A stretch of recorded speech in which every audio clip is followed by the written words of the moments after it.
I used to believe that family was the one true sanctuary in this world. I thought that when you gave a child everything, they would at least leave the porch light on for you in the dark. I only needed 1 week in my son's guest room to recover from a major surgery. Instead, I stood freezing in the pouring rain, leaning heavily on my cane as he looked at my small suitcase and told me to find a homeless shelter because I ruined the optics of his country club brunch. He shut his heavy oak door right in my face and turned the deadbolt. I did not cry. I did not beg. I simply pulled out my phone and called my lawyer. By morning, the inheritance he was counting on vanished into thin air, and the absolute destruction of his perfect plastic life had officially begun. The rain in the Carolinas does not just fall. It attacks. It was coming down in thick, freezing sheets, hammering against my waterproof jacket and soaking right through to my bones. I am 68 years old, and I was standing on the grand, sweeping porch of a $2.5 million suburban estate in an upscale gated community. The house belonged to my son, Bradley. But the pain radiating through my legs belonged entirely to me. Just 3 days ago, I had undergone a double knee replacement. The doctors told me I needed a safe, quiet place to recover for at least a week before I could manage the steep staircase at my own house. Bradley had offered his ground-floor guest room. Or rather, he had casually mentioned it weeks ago before the surgery, and I had taken him at his word. Now, standing on his porch with my small duffel bag in one hand and my aluminum cane in the other, every single nerve ending in my lower body was screaming. The surgical incisions felt like they were packed with crushed glass. Every slight shift in my weight sent shockwaves of blinding agony shooting up my spine. That pain was an old friend, really. It was the heavy accumulation of 40 years of hard, unforgiving labor. I am a retired master electrician. For 4 decades, I woke up long before the sun, breathing in drywall dust, crawling through cramped, freezing attics, and pulling miles of heavy commercial copper wire. I ruined my back and destroyed my knees so that my family would never have to know the smell of diesel and desperation. I gave up my youth and surrendered my physical health so Bradley could have a life of clean hands and tailored suits. My grueling labor paid for his expensive private schools. It paid for his Ivy League education, fully cleared with absolutely no student loans to weigh him down when he graduated. It even paid for his lavish $150,000 wedding at the grandest Presbyterian church in the city. He married Jessica, a woman who was 33 years old, and whose entire existence seemed to revolve around country club statuses, designer handbags, and making sure everyone in her social circle knew exactly how important she was.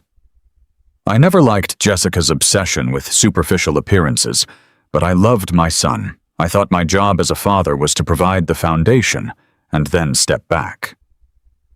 I never imagined he would use the very foundation I built for him to construct a fortress and lock me out of it. I pressed the glowing doorbell. The melodic chime echoed deep inside the massive quiet house. I shivered uncontrollably, pulling my collar tight against the freezing wind that whipped across the porch. Through the frosted glass panels by the door, I could see the warm, golden light of the grand foyer chandelier. I could see shadows moving inside. The heavy oak door swung open, but only halfway. Bradley stood there. He was 35 now, wearing a pristine cashmere sweater and holding a crystal glass of expensive bourbon. He did not step aside to let me in. He did not reach out to take my soaking wet suitcase from my trembling fingers. He just stood there, blocking the entryway, looking at me not with a son's concern but with profound, undisguised embarrassment. I forced a smile, desperately trying to ignore the searing heat in my knees. "Hey there, son. The cab driver dropped me at the front gate because the security guards would not let him through without a resident pass. I had to walk the rest of the way up the hill. I could really use a comfortable chair right now. Bradley did not move an inch. His eyes darted nervously over my wet clothes, my metal cane, and the growing puddle of muddy water forming around my heavy boots. "Dad, what are you doing here tonight?" I blinked, genuinely confused by the question. "I got discharged from the hospital early. We talked about this, Bradley. I need the guest room for a week. I cannot manage the stairs at my place yet, and the doctor said I shouldn't be alone for the first few nights." Before Bradley could answer, a sharp, highly irritated voice echoed from the grand curved staircase behind him. "Bradley, who is it? Tell them we are not buying anything. And do not let anyone track mud on the reclaimed oak hardwoods. I just had the cleaners polish them." Jessica appeared in the hallway, wearing a flowing silk robe, holding a delicate glass of red wine. When she saw me standing in the pouring rain, her expression soured instantly. It was not a look of surprise. It was a look of pure, unadulterated disgust. "Thomas," she said, crossing her arms tightly over her chest. "We were not expecting you until Monday, and even then we thought you were going to a proper rehabilitation center." I looked back at my son, my heart beginning to hammer against my ribs. "Bradley, I cannot go to a rehab center. I just need a simple bed for a few days, just until the swelling goes down and I can walk without this cane. I promise I will not be in your way." Bradley rubbed the back of his neck, looking at the expensive rug beneath his feet, looking anywhere but at my face. "Look. Dad, the timing is really, really bad. We are hosting the local country club Rotary brunch tomorrow morning. The mayor is coming. The biggest commercial real estate developers in the state are coming. It is a highly curated, very exclusive networking event." I stared at him, while the freezing rain dripped down my forehead and stung my eyes. "A networking event? You are turning away your own father fresh out of the hospital because of a brunch. Dad, please try to understand the situation." Bradley said, his voice taking on that smooth, calculated corporate tone he used when trying to close a difficult real estate deal. "We have high-end caterers arriving at 5 in the morning. We have professional florists setting up the dining room. The guest room is currently being used to store the surplus champagne cases and the premium event gift bags. A recovering old man limping around the first floor in loose clothes just does not fit the optics." The word hit me harder than the freezing cold. Optics. My son, the boy, I taught to ride a bicycle. The boy I carried on my shoulders when his little legs were too tired to walk. The boy whose entire privileged life was paid for by my sweat and blood was worried about optics. "I am your father," I said, my voice dropping low, trembling with a volatile mix of physical agony and rising disbelief. "I am bleeding through my surgical bandages right now. It is 40 degrees out here in the dark." Jessica stepped up right behind Bradley, placing a perfectly manicured hand on his cashmere shoulder. "Thomas, you are being completely unreasonable," she said with a voice as cold as the ice hitting the porch. "You cannot just drop in unannounced and disrupt our lives like this. We have serious careers. We have a very important social standing to maintain in this neighborhood. You really should have planned your medical recovery better. Planned it better?" The sheer audacity of her words made my chest tight. I looked at Bradley, waiting for him to correct her. Waiting for the son I raised to step up, tell his wife to show some basic human respect and bring his wounded father inside out of the storm. I waited for the love I had poured into him for 35 years to finally show itself. Instead, Bradley let out a long sigh, a sound of profound inconvenience. Dad, Jessica is right. We simply do not have the space or the time for a hospital ward right now. It is going to be incredibly chaotic tomorrow. Look, I will call you an Uber on my phone. You can go to a hotel or find a shelter or a rehab center for the week. I will even cover the cost of the first night for you. Find a shelter." He actually said the words. He looked his own father in the eye, a man who broke his body so his son could live like a king, and told him to go find a homeless shelter because a spare bedroom was filled with champagne bottles. I looked at his face in the dim porch light. I really looked at it. I searched for any trace of the boy I raised. I looked for guilt, for shame, for even a moment of hesitation. There was absolutely nothing. Just a polished, arrogant man who saw me as an ugly blue collar stain on his perfect suburban painting. In that exact moment, something inside my chest snapped. It was not a loud, explosive break. It was a quiet, absolute shattering of everything I thought I knew. The father who loved Bradley unconditionally died right there on that wet porch, washed away by the freezing Carolina rain. I tightened my grip on the handle of my aluminum cane. "Do not bother calling the Uber," I said, my voice dead and completely empty of any emotion. "I will find my own way down the hill." Bradley gave a tight, visibly relieved nod. "Thanks for understanding, Dad. We will catch up next week once things settle down with the Rotary Club. Drive safe." He stepped back into the warmth of the foyer, pulled the heavy oak door shut, and I heard the unmistakable metallic click of the deadbolt locking into place. I stood there on the porch for a very long time. The wind howled through the manicured trees of the gated community, biting through my wet clothes. My surgically repaired knees throbbed with a fiery, agonizing heat that made me dizzy. I was utterly alone in the dark. Slowly, painfully, I turned around and began the agonizing walk down his long paved driveway. Every single step was pure torture, forcing me to bite my lip to keep from crying out. But I did not stop walking. I did not look back at the warm, glowing windows of his mansion.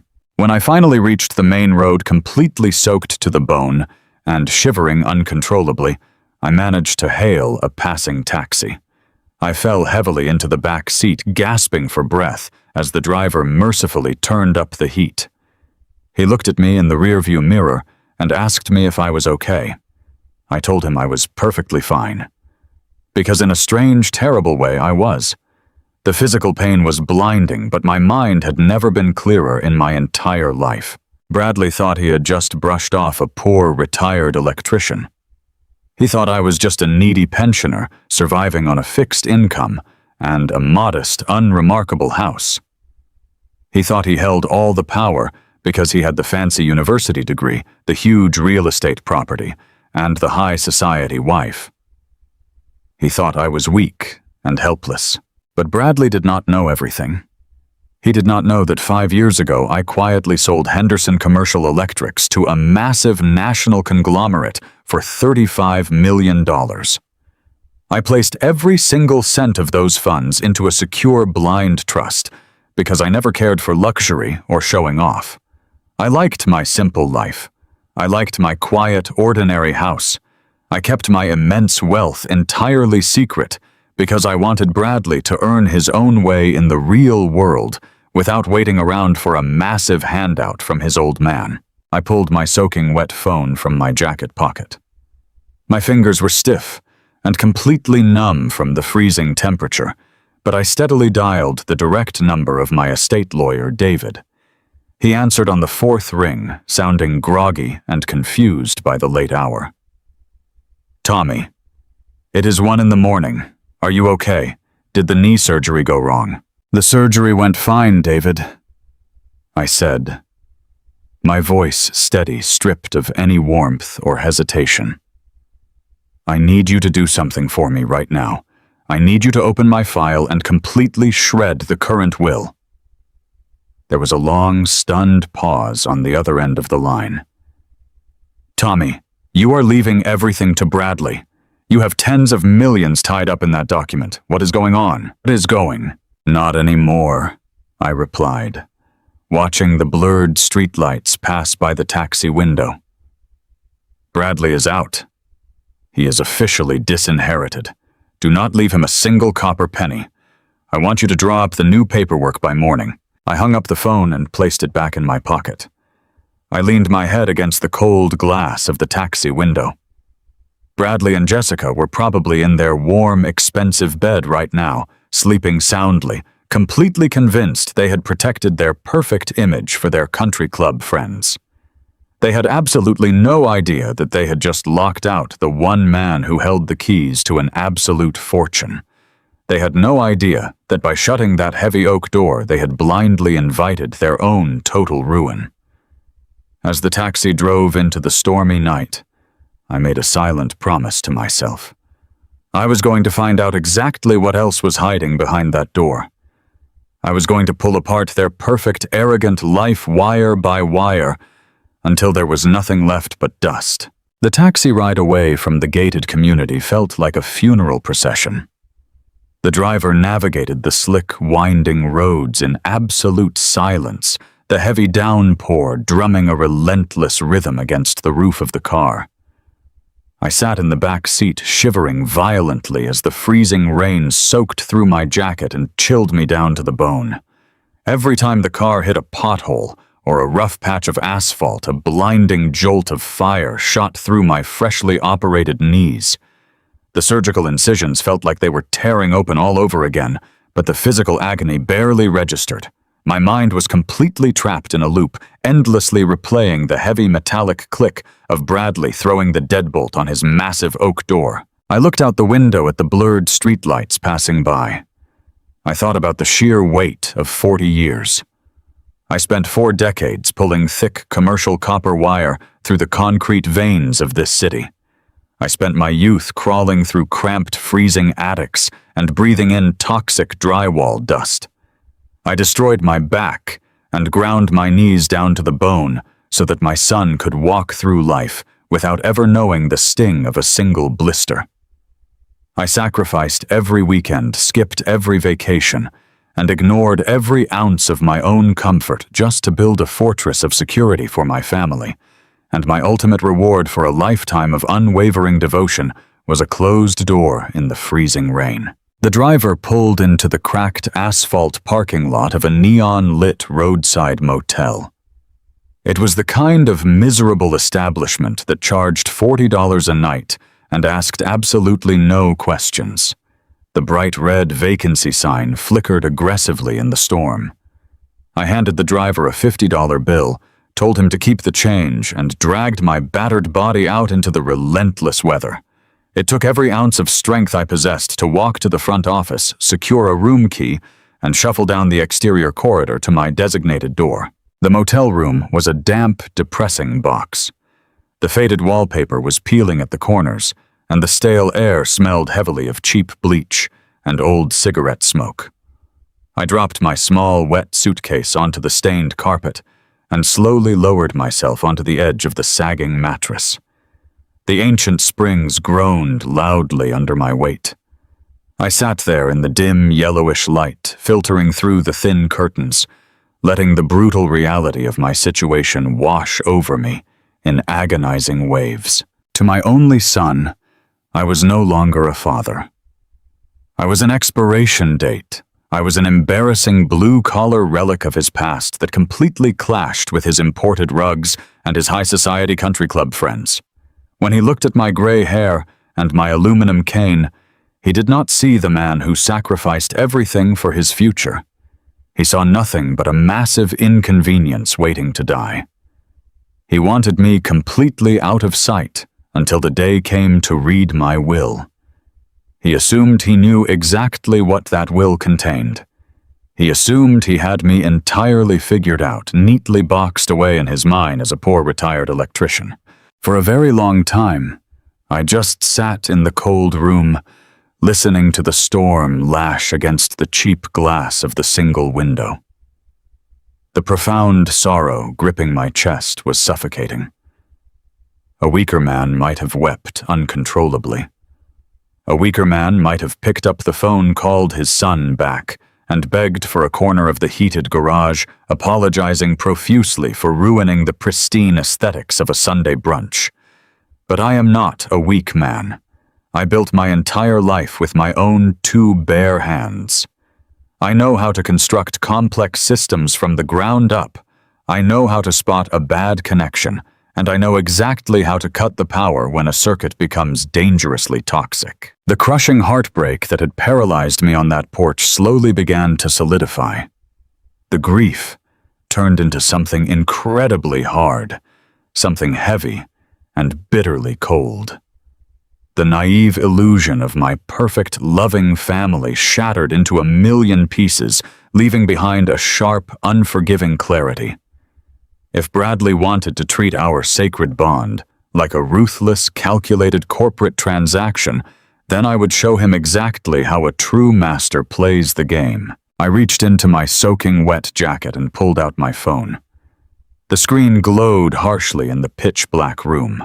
The digital clock read exactly 1 a.m. I did not care about the hour. I scrolled through my contact list, found the direct private number of my estate attorney, David, and hit dial. David answered on the 4th ring. His voice was thick with sleep and heavy with confusion. He immediately asked me what was wrong and if there was a sudden medical emergency with my knee replacements. I told him my knees were perfectly fine, but we had a massive administrative crisis that needed to be handled right this second. David let out a long, heavy sigh, the sound of paper rustling on his nightstand echoing through the speaker. He gently reminded me of the time and asked if this could possibly wait until the law office opened in the morning. I told him in a voice devoid of all warmth that it absolutely could not wait. I told him I needed him to open my master file right now, access the primary documents, and completely destroy my current will. There was a dead, stunned silence on the other end of the line. David asked me very slowly if I was in my right mind.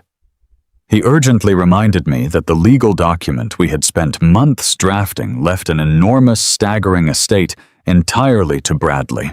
And right there is the massive secret my son never bothered to uncover. Bradley thought I was just a tired old pensioner counting pennies. He looked at my faded flannel work shirts, my 10-year-old pickup truck, and my modest 3-bedroom house, and he saw a man barely surviving on monthly Social Security checks and a small union pension. He thought his grand inheritance would just be a quaint little suburban house and maybe a standard $1 million life insurance policy, if he was incredibly lucky. Bradley had absolutely no idea that 5 years ago I quietly sold Henderson Commercial Electrics to a massive national infrastructure conglomerate. The corporate buyout was for a staggering $35 million. I took every single cent of that massive fortune, paid the heavy taxes, and placed the remainder directly into a highly secure, ironclad blind trust managed by top-tier financial architects. I did not buy a luxury yacht.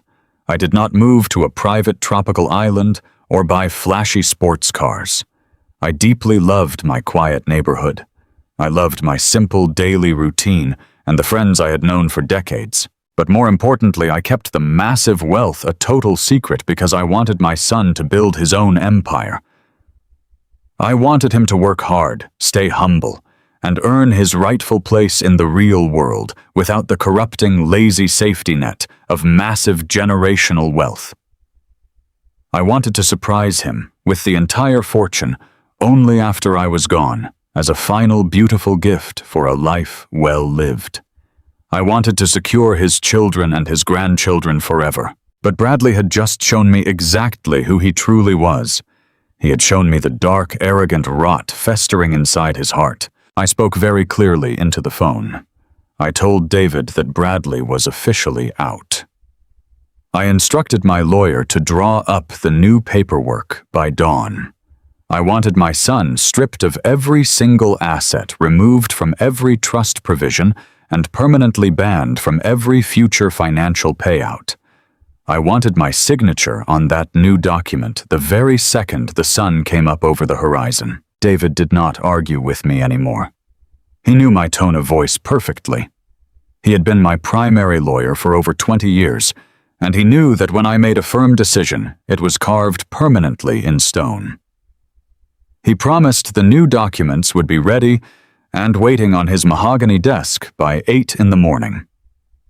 I thanked him, hung up the phone, and tossed it onto the cheap motel nightstand. With one simple phone call, the massive financial safety net Bradley had secretly been counting on evaporated into thin air. He was entirely on his own. The golden parachute he thought would always save him was completely gone. The deed was done. The ultimate justice had been quietly set in motion. But as I lay back on that horribly uncomfortable motel bed, staring up at the brown water stains spreading across the ceiling, the adrenaline began to slowly fade, and my analytical mind fully took over the situation. When you spend 40 years diagnosing complex electrical faults in massive commercial buildings, you learn to look past the obvious sparks and relentlessly search for the hidden short circuit. Something about Bradley's behavior on the porch simply did not make logical sense. Yes, he was an arrogant social climber. Yes, his wife Jessica was deeply obsessed with her fake country club status. But turning away a bleeding, freshly operated father in the middle of a freezing storm just because of a fancy brunch, that was not just petty snobbery. That was absolute blind panic. I meticulously replayed the entire porch interaction in my head, analyzing every single detail. Bradley was sweating despite the freezing temperature. His eyes were darting around wildly, refusing to make direct contact with mine. Jessica was gripping her delicate wine glass so hard her knuckles were completely white. They were not just embarrassed by my sudden presence. They were visibly terrified that I would step foot inside their home. Bradley claimed the ground floor guest room was full of surplus champagne cases and premium event gift bags. As I thought about it, the excuse felt unbelievably flimsy and pathetic. You do not lock your own father out in the freezing rain over party favors and alcohol bottles.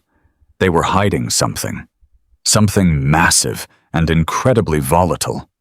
Something inside that $2.5 million house was so dangerous to their perfect, carefully curated image that they preferred to let an old man sleep on the street rather than risk him seeing it.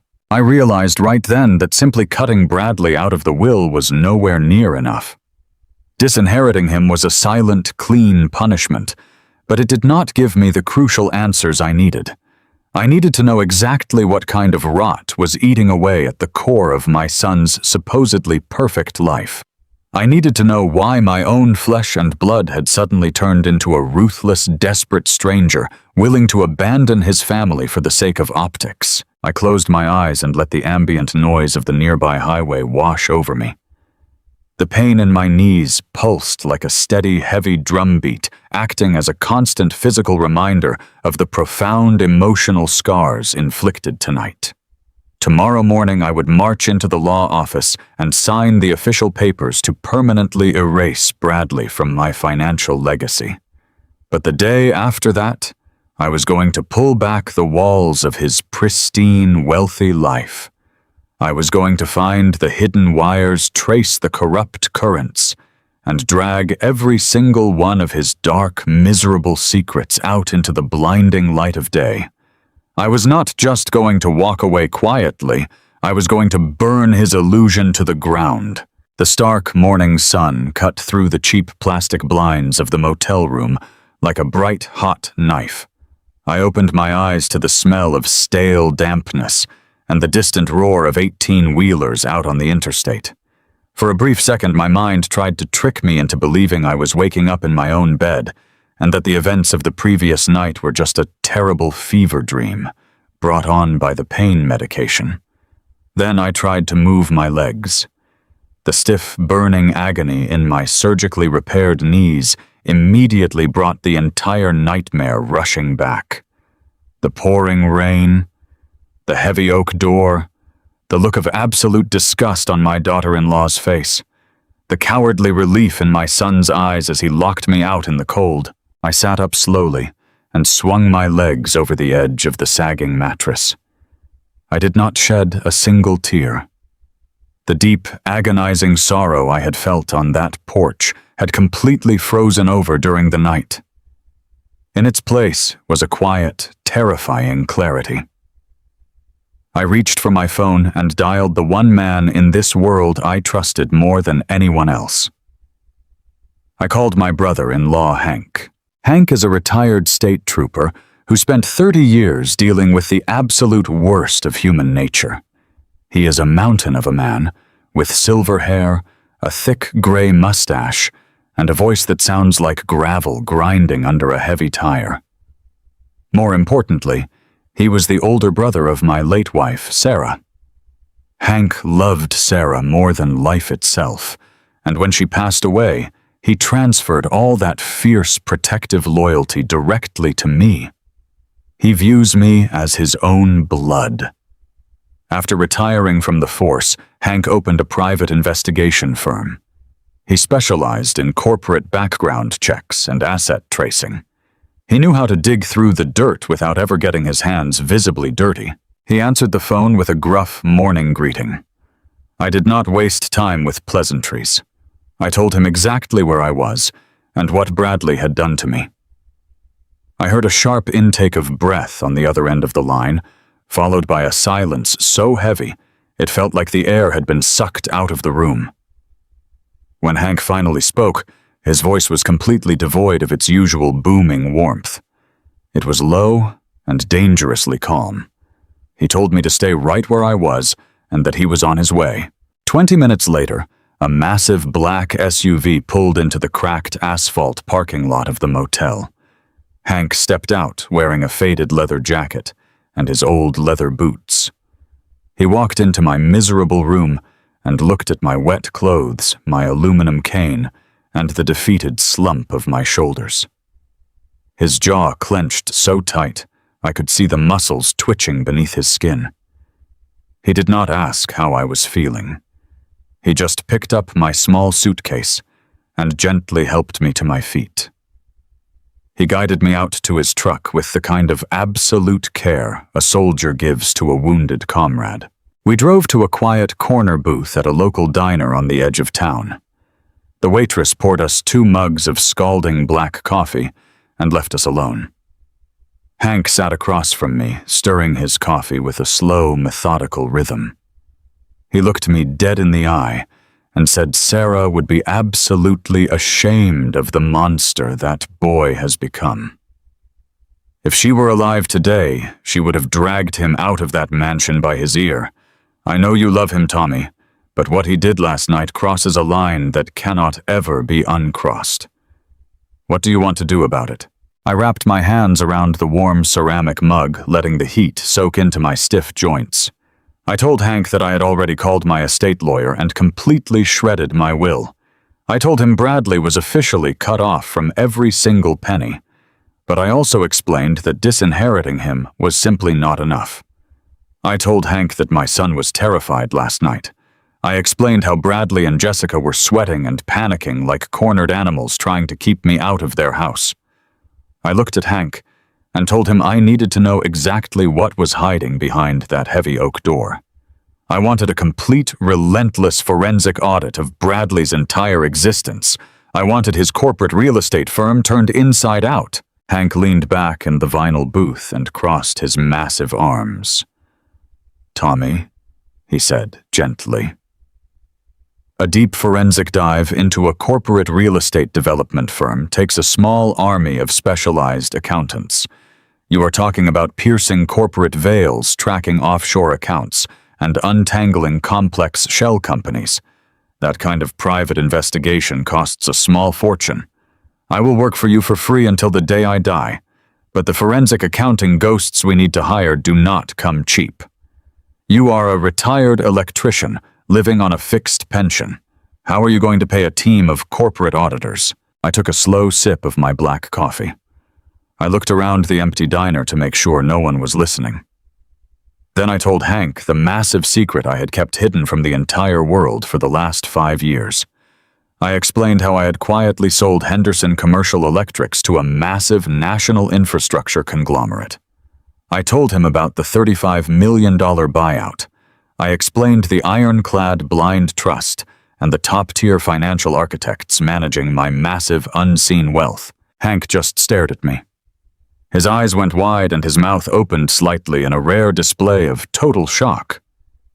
He looked at my worn-out flannel shirt and my scuffed work boots. "You are sitting on $35 million, he whispered in absolute disbelief. "And you still drive a truck with a cracked windshield and clip coupons for the grocery store." I told him I liked my life exactly the way it was. I explained that I hid the money because I wanted Bradley to earn his own success without waiting around for a massive handout. I wanted to see the true character of the man I raised. Hank slowly shook his head, a fierce, proud grin spreading across his weathered face. He reached across the table and slapped his massive hand down on the Formica surface. He told me he was going to assemble the most ruthless, brilliant team of financial investigators money could buy.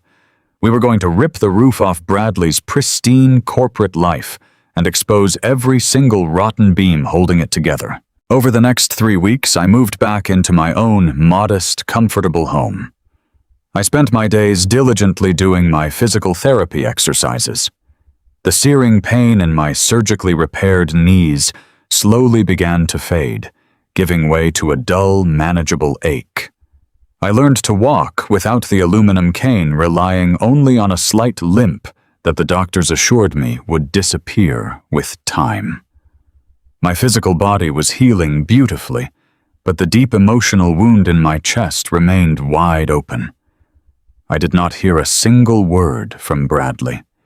He did not call to check on my recovery. He did not send a text message to ask if I had found a safe place to sleep.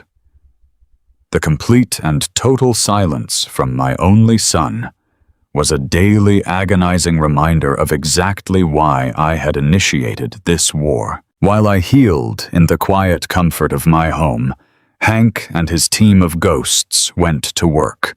There were no dramatic physical confrontations. There were no high-speed car chases or broken windows. True modern warfare is fought entirely in the silent digital shadows. Hank hired 3 elite forensic accountants who treated corporate ledgers like crime scenes. They pulled public property records, they cross-referenced state tax filings, and they relentlessly traced the complex digital footprints of Bradley's real estate development firm. Every few days, Hank would call me with a brief, cryptic update. He would tell me they were finding discrepancies. He would mention strange cash flow issues and heavily masked holding companies. He told me to stay patient and let the professionals finish weaving the net. The hammer finally fell on a rainy Tuesday afternoon. I was sitting at my kitchen table drinking a glass of iced tea when Hank pulled into my driveway. He walked up the front steps carrying a stack of thick manila folders that looked heavy enough to break a man's back. He stepped into the kitchen, taking off his wet jacket and dropping the massive files directly onto the center of my wooden table. The heavy thud echoed through the quiet house. Hank looked completely exhausted. His eyes were lined with dark circles from countless sleepless nights staring at computer screens, but there was a sharp, victorious gleam in his gaze. He sat down across from me and let out a long, heavy sigh. He pointed a thick, calloused finger at the mountain of paperwork. "Tommy," he said, his gravelly voice dropping to a serious, completely professional tone. "Your son is not a real estate titan. He is not a brilliant corporate developer. He is a desperate, arrogant man standing on the deck of a sinking ship. His entire life is a spectacular, fabricated illusion." Hank opened the first folder and began spreading detailed financial spreadsheets, balance sheets, and complex bank statements across the kitchen table. He explained everything to me with the precision of a seasoned detective presenting a murder case. Bradley's company was drowning in toxic debt. He had tried to play in the big leagues by aggressively leveraging his existing assets to secure massive commercial development loans, but his projects were failing miserably. Supply chain issues, terrible management decisions, and massive cost overruns had completely stalled his 2 biggest commercial plazas. He was bleeding cash every single day. The ledgers showed that Bradley was burning through his operational capital just to pay the staggering monthly interest on his mezzanine loans. He was robbing Peter to pay Paul, constantly shifting money between temporary shell companies to create the false illusion of liquidity. But the music had officially stopped. Hank pointed to a specific document highlighted in bright yellow marker. Bradley had completely defaulted on his primary commercial loans. His debt-to-income ratio was catastrophic. He was exactly 60 days away from total forced bankruptcy. I stared at the overwhelming mountain of financial evidence. I felt a strange, complex mixture of anger and pity. My son had built a massive house of cards simply to impress country club snobs who did not genuinely care about him. But then Hank opened the second folder, and the small flicker of pity inside my chest instantly evaporated. Hank looked at me and said, "You wanted to know why he locked you out in the freezing rain, Tommy. You wanted to know why he told his own bleeding father to go find a homeless shelter. It was not just because Jessica is a terrible snob. It was because your son is living in a state of absolute blinding terror." Hank slid a stack of highly confidential legal notices across the table. They were aggressive final warning foreclosure documents from 3 different regional banks. The notices were not just for his commercial properties. They were for the $2.5 million suburban mansion. Bradley was 3 months behind on his massive residential mortgage. The banks were actively preparing to seize his beautiful, pristine home. "He could not let you step foot inside that house," Tommy Hank explained, his voice thick with disgust. "Because if you stayed in that guest room for a week, you would have seen the truth. You would have seen the daily aggressive letters arriving from debt collectors. You would have heard the panicked phone calls with his lawyers. You would have seen the repo men doing drive-by appraisals of his luxury cars. He locked you out because he is a coward who could not bear the shame of his blue-collar father seeing him as a total financial failure." I slowly traced my fingers over the cold, terrifying legal documents. The pieces of the puzzle suddenly locked together with perfect, agonizing clarity. The frantic behavior on the porch, the sweating, the absolute refusal to let me cross the threshold. It all made perfect sense. And the supposed country club brunch he was hosting the next morning. It was not just a casual social gathering. Hank confirmed that Bradley was using the last of his drained credit lines to host a desperate, lavish event. He was trying to project an image of massive wealth and stability to local investors, desperately hoping to trick them into giving him a bailout loan before the banks publicly seized his assets. "He threw you back out into the freezing storm because saving his fake plastic image was more important to him than your physical survival," Hank said, leaning back in his chair. "He was willing to risk your life just to keep his wealthy mask from slipping." I sat there in the quiet kitchen, absorbing the sheer magnitude of my son's pathetic desperation. He had sacrificed his soul, his morality, and his own father just to maintain the illusion of success for a few more desperate weeks. A weaker father might have felt a sudden urge to swoop in and save his drowning son.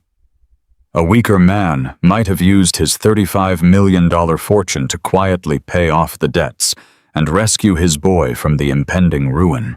But I was not a weak man. I was a man who understood the fundamental laws of cause and effect. I knew that when a man builds a house on a rotten, unstable foundation, you do not try to paint over the cracks. You step back, and you let the entire structure collapse into the dirt so it can never hurt anyone else again. I looked up at Hank and closed the heavy financial folders. Bradley's total bankruptcy was a devastating revelation, but the cold knot in my stomach told me that the audit had not yet reached the darkest corner of the basement. A man backed into a corner with millions of dollars on the line does not just stop at hiding his mail. Desperate men commit desperate, unforgivable sins to survive. I looked Hank directly in the eye and asked him to show me the rest of the paperwork. I told him to show me exactly what else my son had done to secure his fragile, doomed empire. Hank sat perfectly still across from me in my quiet kitchen. We had just spent hours going through the massive mountain of corporate debt that was actively drowning my son. I honestly thought the worst of the revelations was over. I thought the absolute rock bottom of Bradley's miserable failure was already laid bare on my scratched wooden table. But Hank did not look relieved. He did not have the satisfied, relaxed expression of a private investigator closing a difficult, complicated case. Instead, he looked at me with a profound, heavy sorrow. He reached into his battered leather briefcase and slowly pulled out one final thin manila folder. He did not slide it across the table right away. He kept his massive calloused hand pressed firmly flat against the cover, looking at it as if it were a live explosive. "Tommy, I need you to take a very deep breath," Hank said, his gravelly voice dropping to a harsh, agonizing whisper. "What I am about to show you is going to hurt 1,000 times worse than standing in the freezing rain on that porch. It is going to test every single ounce of restraint you possess in your body." I looked at the folder and felt a sudden cold spike of adrenaline pierce right through my chest. I told Hank to stop treating me like a fragile old man and show me the paperwork. Hank slowly lifted his hand and pushed the document toward me. I flipped open the cover. The very first page was a highly detailed copy of a commercial property deed. But it was not a deed for one of Bradley's failing suburban strip malls or his overpriced luxury condo developments. It was the deed to my own 50-acre family homestead. My eyes scanned the dense legal text, completely unable to process the words forming on the page. This was the land my grandfather had cleared with his own 2 hands back when this area was nothing but wild forest and dirt roads. It was the exact spot where I had built our first modest cabin before the commercial electrical business ever took off. But far more importantly, it was the sacred ground where my late wife, Sarah, rested. After she passed away from a brutal, exhausting battle with illness, I could not bear the thought of placing her in a cold, crowded city cemetery. I built a beautiful, peaceful memorial garden for her, right under the giant old weeping willow tree at the absolute edge of the property. I planted her favorite white roses and placed a hand-carved stone bench where I still sat every single Sunday morning to drink my coffee and talk to her. That land was not a financial asset to me. It was the beating heart of my entire family history. Hank pointed a thick finger to a heavy black stamp at the bottom of the page. "Bradley used your homestead as collateral, Tommy. He needed a desperate $5 million commercial bridge loan to keep his sinking real estate company afloat just a few months longer. The regional bank demanded physical hard equity to secure the massive cash injection. His own properties were already leveraged to the absolute limit. He had absolutely nothing left of his own to offer them. So he offered them your sanctuary. He offered them Sarah's resting place." I stared at the signature line on the final page of the loan agreement. Right there in bright blue ink was my name, Thomas Henderson. But the handwriting was entirely wrong. The loops were too clean, and the pressure was way too light. It was a flawless corporate imitation of my signature, but I knew immediately, and without a shadow of a doubt, that I had never held the pen that signed that terrifying document. "How did he bypass the legal checks?" I asked, my voice trembling with a terrifying dark rage that I had never felt before in my entire 68 years of life. A regional bank does not just hand over $5 million without verifying a signature in person with strict identification. Hank pulled out a second sheet of paper, showing a highly official notary public seal. "He had help," Hank explained, his face tightening with raw disgust. "Do you remember his old college roommate, Todd, the slick kid who became a licensed corporate notary in the city? Todd personally verified the signature. He put his official state seal on a blatantly forged document to push the paperwork through the system. They committed deliberate, calculated federal fraud to steal the ground right out from under your feet. The full horrific reality of the situation crashed down on me like a ton of raw industrial steel. If Bradley defaulted on this specific bridge loan, the regional bank would not just seize his failing commercial plazas. They would instantly foreclose on my 50-acre homestead. They would send heavy diesel bulldozers to pave over Sarah's memorial garden and auction off my family legacy to the highest corporate bidder. And according to the exhaustive forensic audit Hank had just shown me moments earlier, Bradley was completely out of cash. He was completely incapable of making the next massive balloon payment. The default was not some distant hypothetical possibility. It was absolutely imminent. In less than 60 days, the bank was going to come and take my home. This was no longer just a simple, tragic story about a disrespectful, ungrateful son who locked his recovering father out in a freezing storm. The pain of that physical rejection faded away entirely. It was replaced by an overwhelming righteous fury. Bradley had crossed a boundary that no human being should ever cross. He had committed grand theft and federal wire fraud against his own flesh and blood. He had aggressively weaponized the sacred memory of his own mother to fund his pathetic, desperate ego.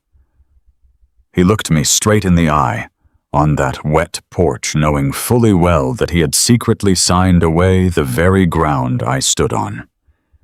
He told me to go find a homeless shelter while he was actively ensuring that I would literally become homeless. Hank leaned forward across the kitchen table, his eyes burning with a fierce protective anger. "Give me the word, Tommy. Just give me the word and I will call my contacts at the district attorney office right now. I will have armed state troopers at his mansion before he even finishes his morning coffee. We can put him in cold steel handcuffs today and let him rot in a federal cell for forgery and grand larceny." It was a highly tempting thought. The idea of seeing Bradley stripped of his tailored cashmere suits and thrown into the back of a police cruiser sent a brief, satisfying thrill through my mind. I pictured Jessica watching in utter horror as the police tore apart her pristine high society image. I pictured the sheer panic on my son's face as he realized his perfect illusion was finally shattered. But the logical, analytical part of my brain instantly rejected the idea. I shook my head slowly, sliding the forged documents back into the manila folder.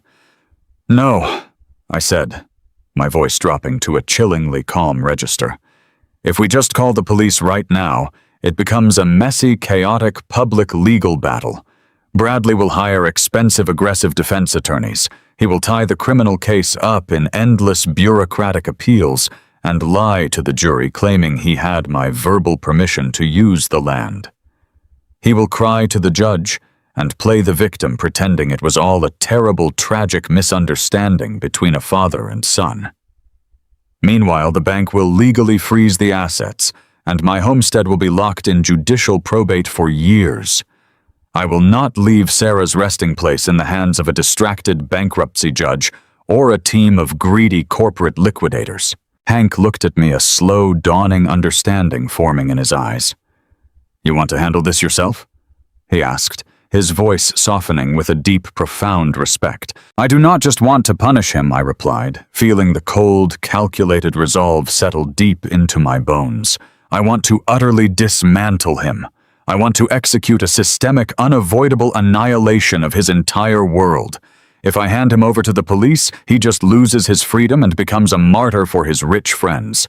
If I handle this my way, he loses his pride, his status, his company, and the very illusion of the superiority he worships. I need complete, inescapable justice. I must save my land before the bank takes it, and I am going to do it by becoming his absolute worst nightmare." I stood up from the kitchen table, testing my weight on my recovering knees. The pain was still there, a constant throbbing reminder of my physical vulnerability, but the heavy adrenaline flooding my system completely masked the agony. I was a retired master electrician. For 4 decades, I solved massive complex problems by carefully tracing invisible currents and meticulously rewiring broken systems to prevent catastrophic commercial fires. Bradley thought he had brilliantly wired a hidden trap that would quietly electrocute me while he walked away rich and clean. He completely forgot who taught him how to use the tools in the first place. He forgot that I spent my entire life understanding how power actually flows. I looked at Hank and told him to keep the intense financial investigation running around the clock. I needed to know exactly who currently held that $5 million note at the regional bank. I needed to know every single legal loophole, every hidden clause, and every single penalty in that forged mortgage contract. My son had made the arrogant decision to treat our sacred family bond like a ruthless corporate transaction. He viewed me as a disposable asset. I was going to show him exactly what happens when you attempt a hostile takeover against a man who secretly possesses the wealth to buy the entire bank.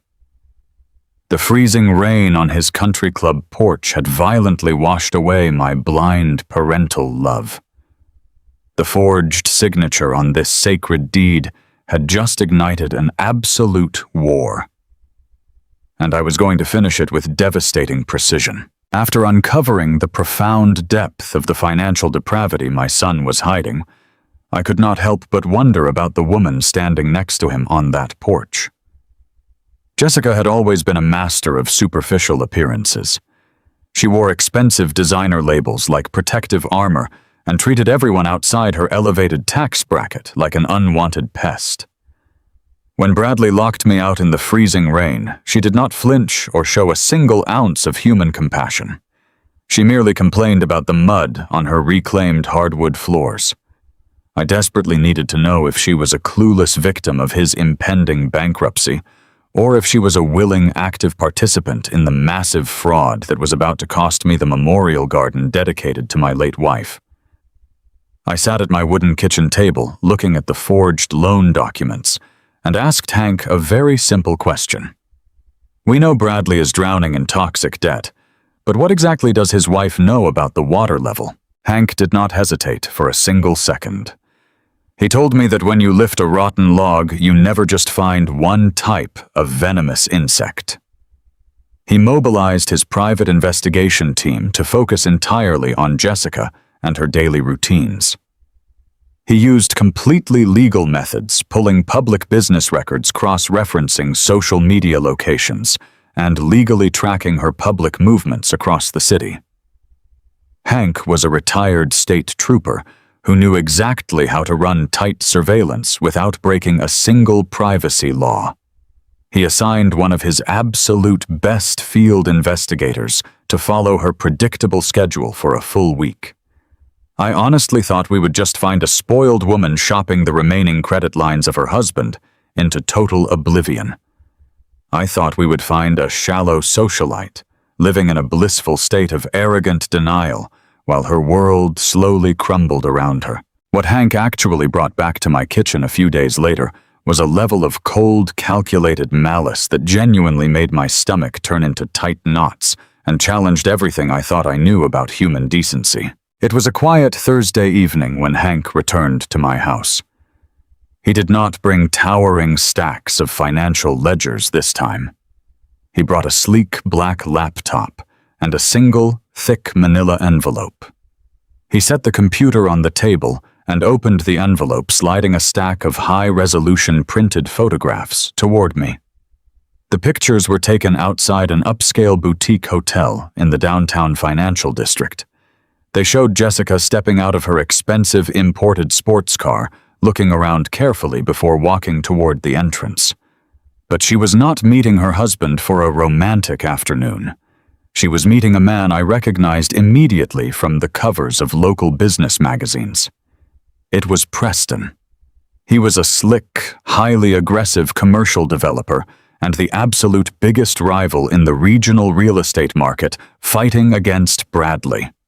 The photographs left absolutely nothing to the imagination.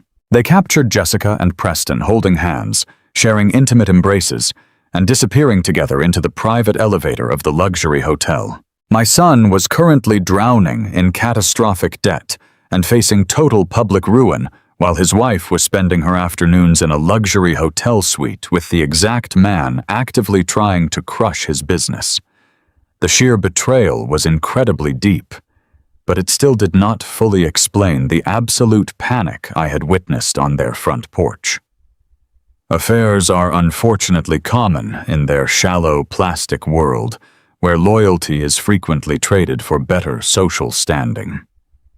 Hank saw the deep confusion settling on my face and held up his massive hand to pause my thoughts. He told me the blatant infidelity was just the appetizer for the true nightmare.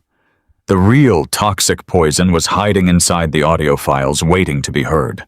Hank explained that while running standard background checks, his team discovered a glaring vulnerability in the daily corporate security routines Preston followed. Preston frequently conducted private business meetings and personal rendezvous in the open courtyard of a popular high-end coffee shop. The seasoned investigator working for Hank simply sat at the very next table, nursing a black coffee and letting a highly sensitive directional microphone capture their public conversation. In a crowded public space, there is absolutely no legal expectation of privacy. It was completely legal and completely devastating. Hank pressed a button on his laptop keyboard, and a clear, crisp audio recording filled the silence of my quiet kitchen, echoing off the walls with terrifying clarity. I heard the voice of Jessica first. It was not the sharp, irritated tone she used with me when I asked for a warm bed. It was smooth, calculating, and chillingly calm. I heard her tell Preston that Bradley was completely out of time and drowning in absolute failure. She openly discussed the impending bankruptcy and the massive, desperate commercial bridge loan. She knew absolutely everything. She knew about the blatant forged signature on my 50-acre homestead.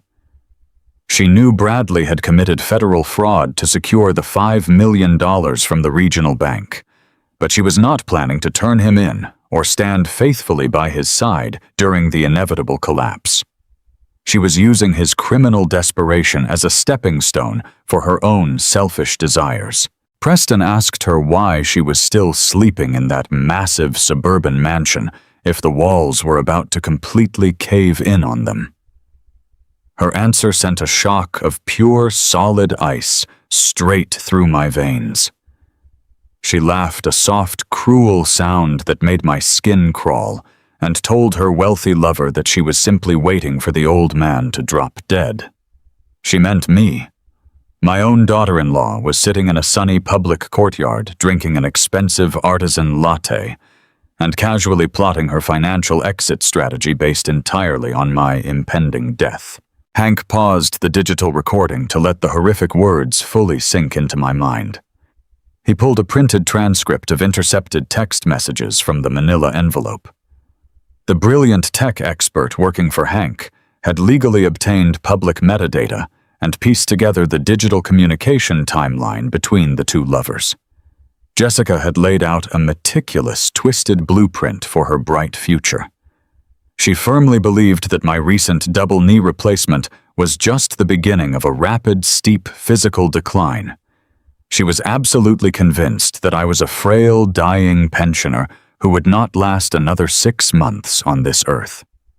She viewed my medical struggles not as a tragedy, but as a highly convenient ticking clock. Her master plan was a genuine masterpiece of pure, unadulterated greed. She knew Bradley was listed as the sole beneficiary on what she wrongly assumed was my standard $1 million life insurance policy. She also assumed he would smoothly inherit my modest house, which they could quickly flip for instant cash.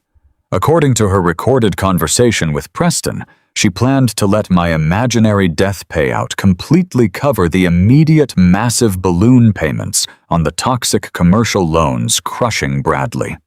Once the immediate dark threat of federal prison for the real estate forgery was cleared, she was going to file for a brutal, highly aggressive divorce.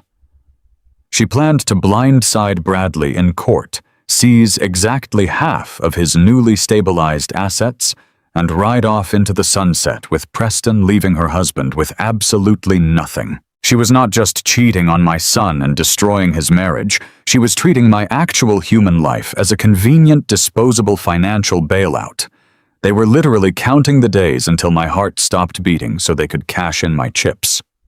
Every single time she smiled at me at family holiday dinners, and every time she pretended to care about my declining health, she was secretly calculating the final payout. The sheer sociopathic nature of her scheme literally took my breath away. She was perfectly fine with my 50-acre family homestead being stolen and risked because she honestly thought my death would conveniently sweep the entire federal crime under the rug forever. She wanted me dead so she could live like a queen. I sat in the heavy silence of my kitchen, staring blankly at the paused laptop screen. I thought about the grueling decades I spent sacrificing my own comfort for my family. I thought about the miles of heavy copper wire, the freezing attics, the calloused hands, and the endless brutal overtime. I built a massive fortune of $35 million, quietly securing a legacy of immense silent wealth to protect the people I loved. And the woman my son chose to marry was desperately hoping I would drop dead soon, so she could harvest a tiny fraction of that wealth to successfully fund her ultimate betrayal. It was a staggering realization of how little they actually valued my existence. Hank reached over this wooden table and gently closed the laptop. He told me he had seen a lot of terrible, gruesome things in his long years as a state trooper, but this specific brand of cold-blooded, calculated greed was uniquely disgusting. He asked me if I wanted to use the audio recording to destroy her fake marriage immediately. He pointed out that showing Bradley the absolute undeniable truth about his wife might finally break his arrogant, stubborn spirit and force him to confess to the bank fraud. It would end the charade instantly and force everyone to face the severe consequences of their terrible actions. I shook my head slowly, rejecting the idea entirely. If I simply handed Bradley the digital recording, he would instantly become a sympathetic victim. He would blame his massive financial crimes and his forged signature entirely on his manipulative, cheating wife. He would use her scandalous affair as a convenient excuse to gain deep sympathy from his wealthy country club friends and the lenient local courts. I refused to let either of them escape their own direct consequences by playing the victim card. They had eagerly built a toxic, corrupt ecosystem together, and they absolutely deserved to watch it burn down together. My son had maliciously tried to steal the sacred land where my beloved wife was resting. My daughter-in-law was eagerly treating my future funeral as her personal winning lottery ticket. I looked at Hank and told him to keep the silent surveillance going indefinitely. We were going to let Jessica keep believing her brilliant, flawless plan was working perfectly. We were going to let her stay right by the side of her husband while the freezing water level steadily rose over their heads. I did not just want to expose a simple affair or cause a minor domestic dispute. I was going to meticulously construct a systemic, unavoidable reckoning that would leave them both absolutely stripped of everything they valued.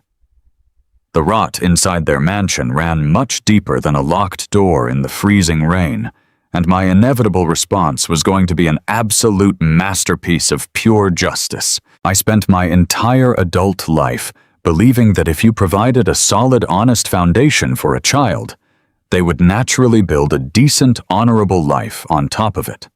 I gave Bradley every single advantage I never had. When I was his age, I was crawling through dark, unventilated ceiling spaces, pulling heavy commercial cables, until my hands bled and my muscles seized. I wanted him to wear clean shirts.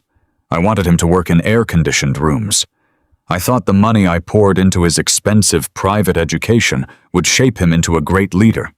Instead, the endless privilege had completely rotted his moral compass. He viewed my honest labor with deep, unspoken contempt. He saw my calloused hands as an embarrassment, rather than the very tools that had paved his golden road. The brutal realization that my own flesh and blood could easily forge my signature and risk my late wife's memorial garden for a bridge loan was a poison that burned deep in my gut. I realized that giving him everything had actually taught him the value of absolutely nothing.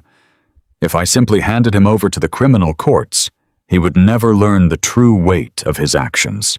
He would just find new people to blame. He needed to be broken down by the very corporate system he worshipped so deeply. There is a very specific type of clarity that comes to a man when the last trace of a beloved illusion is finally stripped away. For weeks, I had carried the heavy burden of my son discarding me like trash in the freezing rain. Then came the crushing blow of his financial fraud, the sheer terror of almost losing my wife's memorial garden to a bank, and the sickening reality of my daughter-in-law counting down the days until my funeral. Any normal person would have driven straight to the local police precinct. Any regular father would have thrown open the front doors of that station, slapped the forged loan documents onto the nearest detective's desk, and demanded immediate criminal charges. But as I sat alone in my quiet kitchen, listening to the steady hum of the refrigerator, I knew that standard justice was absolutely not going to be enough. If I called the authorities, the ensuing chaos would be entirely out of my control. Bradley would immediately hire the most ruthless, aggressive defense attorneys his remaining credit lines could buy. He would drag the legal process out for years, clogging up the courts with endless appeals and tedious procedural delays.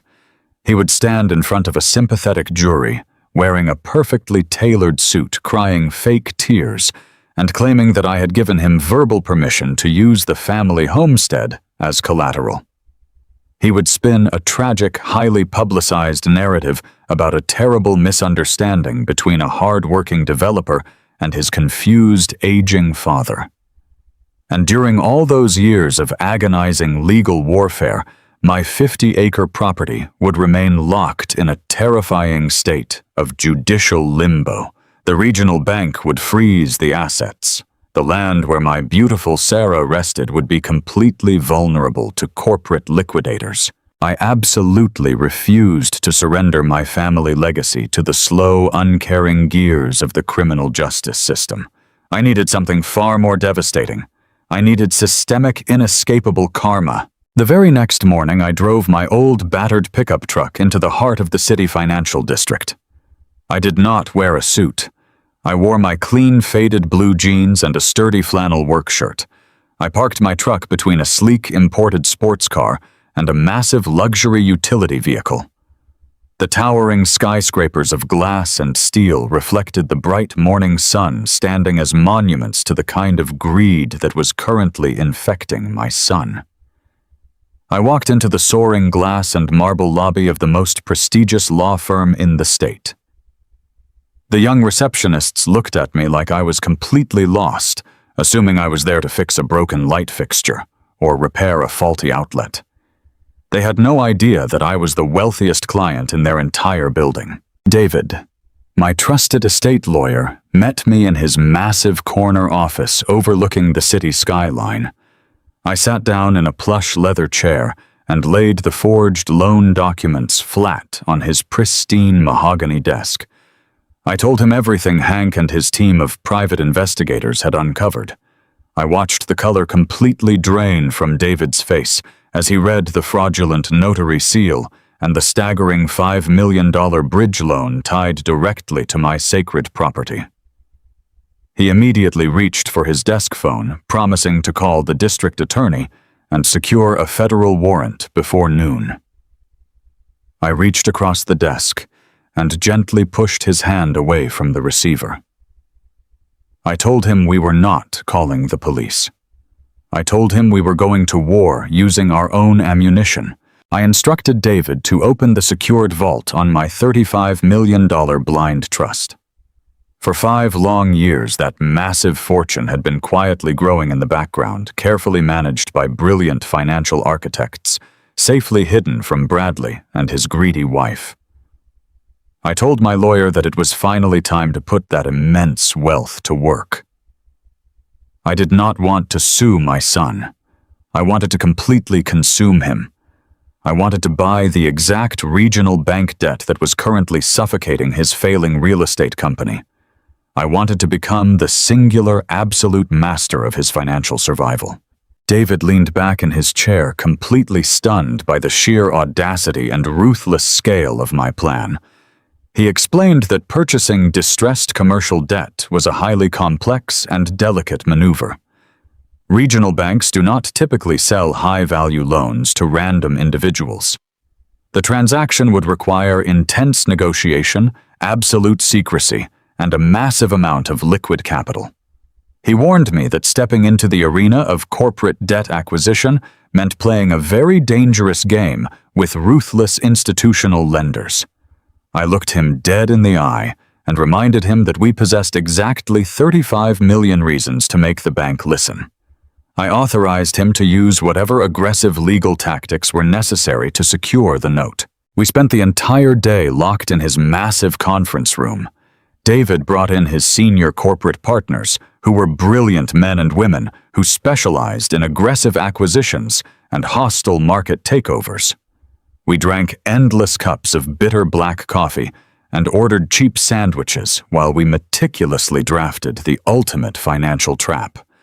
We needed a perfect, impenetrable shield to hide my identity. The legal team worked with breathtaking speed to establish a brand new, highly secretive shell company. We officially named it Apex Holdings, LLC. We routed the corporate registration through 3 different states, with extremely strict privacy laws, completely burying the ownership trail under layers of complex legal jargon and proxy directors. To the outside world, Apex Holdings was just a massive, shadowy investment firm, armed with endless liquid capital and a ruthless appetite for distressed commercial assets. There was absolutely no way Bradley or his slick lawyers could ever trace the aggressive new company back to a retired electrician living in a modest suburban home. Once Apex Holdings was officially armed and loaded with millions of dollars in cleared capital, David deployed his sharpest financial negotiators to approach the regional bank holding Bradley's toxic debt. The situation at the bank was already incredibly volatile. Bradley had missed consecutive payments on his $5 million bridge loan. His massive commercial plazas were completely stalled by severe supply chain issues and terrible management decisions. The bank executives were actively panicking. They were staring down the barrel of a catastrophic default that would look terrible on their quarterly financial reports. They were terrified of the upcoming federal bank audits. When the pristine, highly intimidating representatives from Apex Holdings quietly approached them with an offer to purchase the distressed note for a premium cash buyout, the bank executives did not ask any difficult questions. They did not care why a shadowy investment firm wanted to buy a failing real estate loan. They were just desperately relieved to unload the toxic liability. They practically sprinted to the boardroom to sign the transfer paperwork. They eagerly handed over the original bridge loan, the commercial business notes, and the specific residential mortgage attached to Bradley's $2.5 million mansion. They took the clean cash from Apex Holdings and washed their hands of the entire mess, completely unaware that they had just handed a fully loaded, devastating weapon directly to a betrayed father. The grueling wait for the international wire transfers to clear was the longest 4 days of my entire life. I paced the wooden floors of my house, unable to sleep, unable to eat a proper meal. I poured all my anxious, burning energy into restoring the overgrown flower beds in my backyard. I pulled thick, stubborn weeds and trimmed heavy branches until my hands ached and my shoulders burned with exhaustion. Every single time my cell phone buzzed, a sharp spike of pure terror hit my chest. I knew that if Bradley somehow discovered the massive corporate maneuver, or if the regional bank suddenly decided to initiate standard foreclosure proceedings before our private deal closed, my entire plan would instantly collapse. I would lose Sarah's sacred memorial garden, and my arrogant son would escape the perfectly designed trap. But patience is the greatest tool a working man can possess.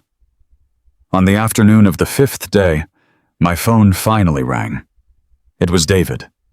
His voice carried a heavy, victorious weight that immediately settled the frantic racing of my anxious heart. He told me the transaction was totally complete.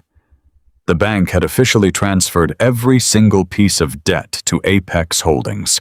The forged paperwork tying my 50-acre family homestead to a fraudulent loan was now legally locked inside the impenetrable vault of my own corporate shell company. The beautiful ground where my beloved wife rested was officially permanently safe from the greedy hands of corporate liquidators. I had successfully defended my family legacy without firing a single public shot. But the absolute protection of my property was only the very first phase of the operation. The true masterpiece of this systemic karma was the absolute crushing power I now held over the son who had locked me out in the rain. By quietly purchasing the distressed debt through my shell company, I had legally become Bradley's sole undisputed creditor. I owned the massive commercial loan that was actively suffocating his failing real estate development firm. I owned the strict, unforgiving terms of his business survival. I owned the aggressive, highly leveraged mortgage on the pristine, perfectly decorated mansion where his cheating wife currently slept. I controlled the very ground he walked on. I climbed into my old, battered pickup truck and drove out to the 50-acre homestead. The late afternoon sun was casting long, golden shadows across the rolling green hills and the thick clusters of ancient oak trees. I parked near the edge of the property and walked slowly down the familiar dirt path toward the massive weeping willow tree. My surgically repaired knees still ached with a dull, persistent throbbing, but my steps were incredibly firm and deeply grounded. I reached the beautiful hand-carved stone bench, sitting quietly among the blooming white roses. I sat down, taking a deep, cleansing breath of the fresh, earthy air. I looked at the peaceful memorial garden and felt a profound, overwhelming sense of relief wash over my tired soul. For weeks, the terrifying thought of heavy diesel bulldozers tearing up this beautiful sanctuary had haunted my darkest nightmares. Now, sitting in the warm evening light, I knew absolutely nothing could touch this sacred space. I had built an impenetrable financial wall around it. I spoke quietly into the gentle breeze, telling Sarah that our home was safe. I told her that I was doing what had to be done to correct the terrible, arrogant monster our son had unfortunately become. I hoped she could forgive me for the absolute destruction I was about to unleash upon him. The sheer irony of the situation was almost too incredible to fully comprehend. Bradley sincerely believed he was an unstoppable titan of industry. He thought he was a brilliant, sophisticated corporate player who could simply forge a signature, steal his father's legacy, and lock a recovering old man out in the freezing rain without facing a single negative consequence. He believed he was entirely untouchable. He had absolutely no idea that the massive, terrifying corporate entity now holding his entire pathetic life in its hands was the exact same blue-collar electrician he had told to go find a homeless shelter. He thought he was dealing with a faceless, ruthless investment firm located thousands of miles away. He was currently sitting in his expensive corner office, sweating through his tailored shirts, terrified of the aggressive collection notices Apex Holdings would soon begin sending him. He did not know that the absolute master of his impending doom was currently wearing faded denim jeans, sitting on a stone bench, and meticulously planning the exact moment to pull the plug on his entire fake reality. I held the keys to his mansion. I controlled the locks to his business. I literally owned my son, and he was completely, blissfully unaware of the absolute slaughter heading straight for his front door. The trap was not sprung with a loud explosion or a dramatic confrontation. It was triggered by the quiet rustle of thick, expensive paper sliding out of a heavy, certified envelope. Hank had a contact inside the mailroom of Bradley's corporate building, and he called me the exact moment the delivery was signed for. I sat in my quiet living room, staring at the wall, while Hank described the absolute chaos unfolding miles away. The formal legal notice from Apex Holdings had landed directly on my son's glass desk. The document was a masterpiece of aggressive corporate warfare. It outlined in brutally precise legal language that his $5 million distressed debt had been fully acquired by our shadowy firm. It informed him that Apex Holdings was entirely aware of his cascading defaults and his toxic debt-to-income ratio. The letter did not offer a payment plan. It did not offer a friendly restructuring meeting. It demanded immediate total liquidity or the immediate seizure of all collateral assets, including his $2.5 million residential mansion. Hank told me that Bradley had stumbled out of his corner office looking like all the blood had been violently drained from his body. He was sweating through his tailored shirt, shouting frantically at his useless lawyers, and desperately demanding solutions that simply did not exist. He was cornered. The walls of his fake plastic empire were rapidly closing in to crush him, and he had absolutely nowhere left to run. I knew exactly what would happen next. A desperate drowning man will grab onto anything that floats regardless of how many times he previously pushed it away. Bradley was completely out of options. His wealthy country club friends would run for the hills the moment they smelled bankruptcy. His cheating wife was merely waiting for the perfect moment to strip his remaining dignity and leave him for his greatest rival. He needed a miracle. He needed cash. And in his twisted, arrogant mind, the only remaining source of unconditional, unverified financial support was the frail old father he had left shivering in the freezing rain just a few weeks prior. Hank arrived at my house shortly after sunset. The evening was unusually cold for the season, dropping a thick, damp chill over the neighborhood. We did not turn on the bright overhead lights. We worked in the dim yellow glow of a single reading lamp. Hank opened a small, hard plastic case and pulled out a highly advanced audio recording device. It was incredibly small, barely the size of a quarter, with a thin, flexible wire trailing down from the center. He instructed me to unbutton my faded flannel shirt. The cold metal of the microphone sent a sharp shiver down my spine as Hank securely taped it directly to the center of my chest, hiding the battery pack deep inside my front pocket. Hank looked me dead in the eyes, his weathered face completely stern and unyielding. He told me that this was the most dangerous part of the entire operation. We knew Bradley was a masterful liar. We knew he possessed a terrifying ability to manipulate reality to suit his selfish needs. Hank warned me that my son would say absolutely anything to get what he wanted tonight. He would weaponize our shared history. He would use the memory of his late mother to soften my defenses. He would beg and cry and promise the world. My only job was to play the role of the confused, vulnerable old man.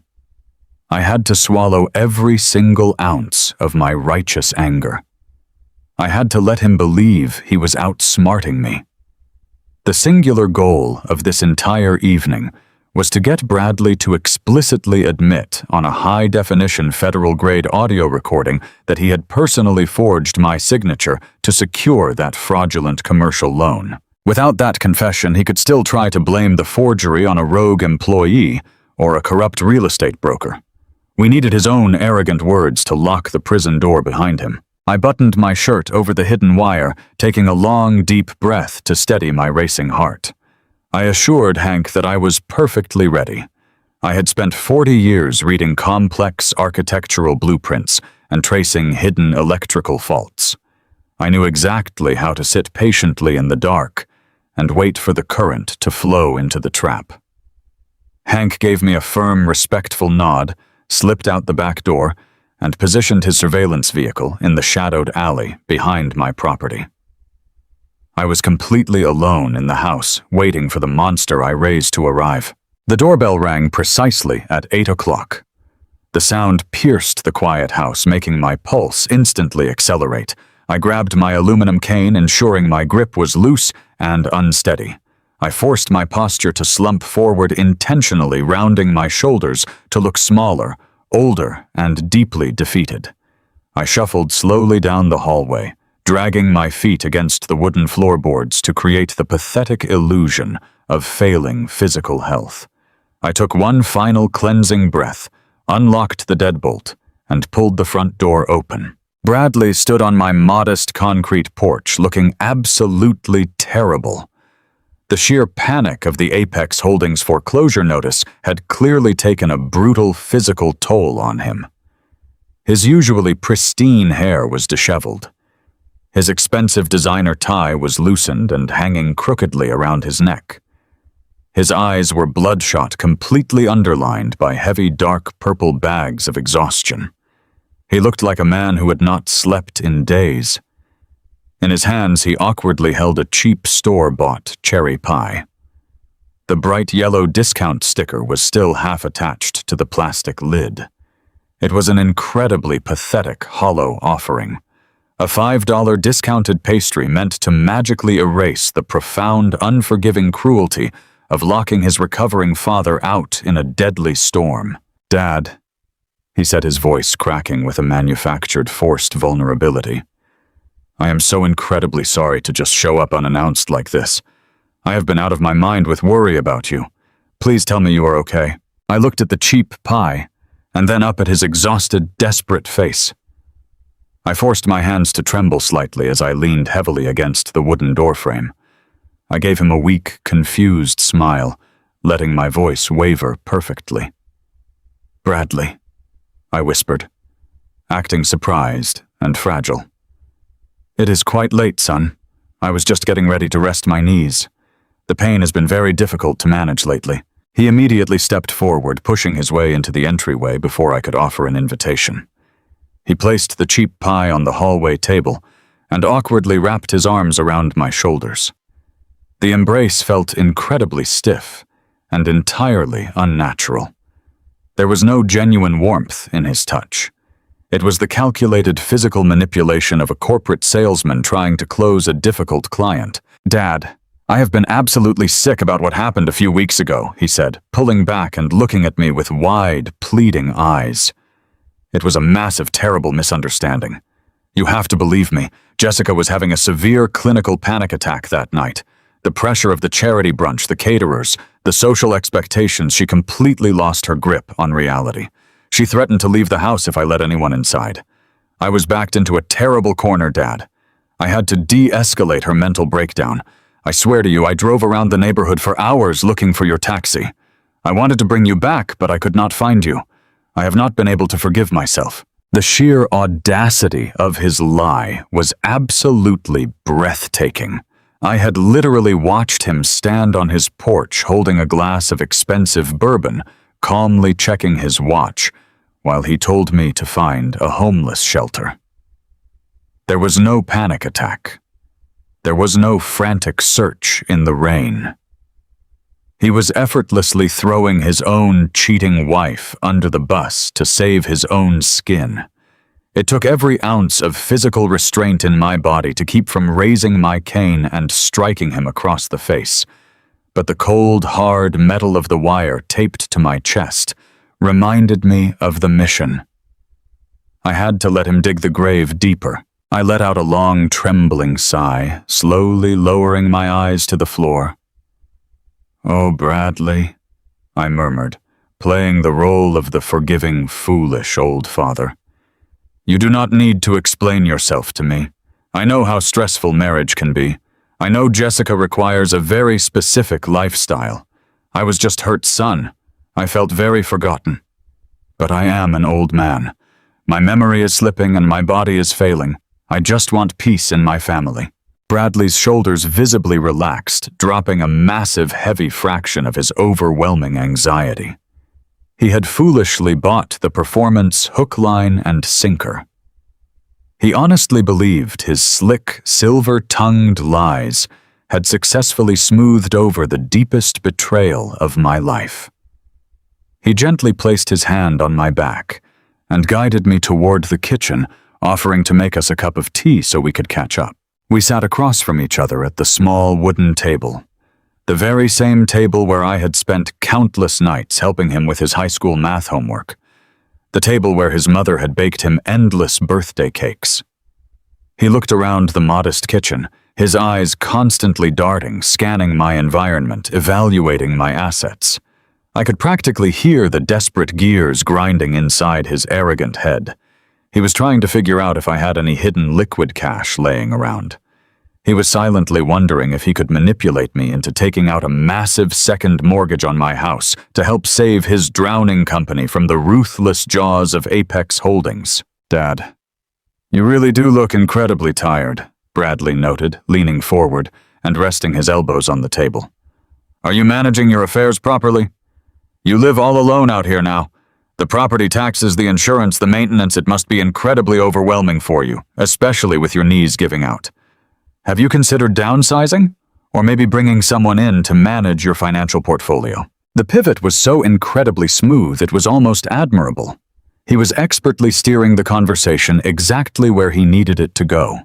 He wanted absolute control over my remaining assets. He wanted me to voluntarily hand over the keys to my kingdom so he could legally liquidate my life to pay off his massive fraudulent debts. I took a slow, shaky sip of my tea, purposefully spilling a tiny drop onto the wooden table to emphasize my supposed physical decline. "It is very overwhelming, Bradley." I admitted, my voice completely fragile and thin. The paperwork piles up on the counter, and half the time I do not even understand what the bank is asking me for anymore. My mind just gets so foggy these days. I try to read the legal mail and the letters just blur together. Bradley's eyes lit up with a dark, predatory spark. He leaned even closer, smelling the weakness like a shark smelling blood in the water.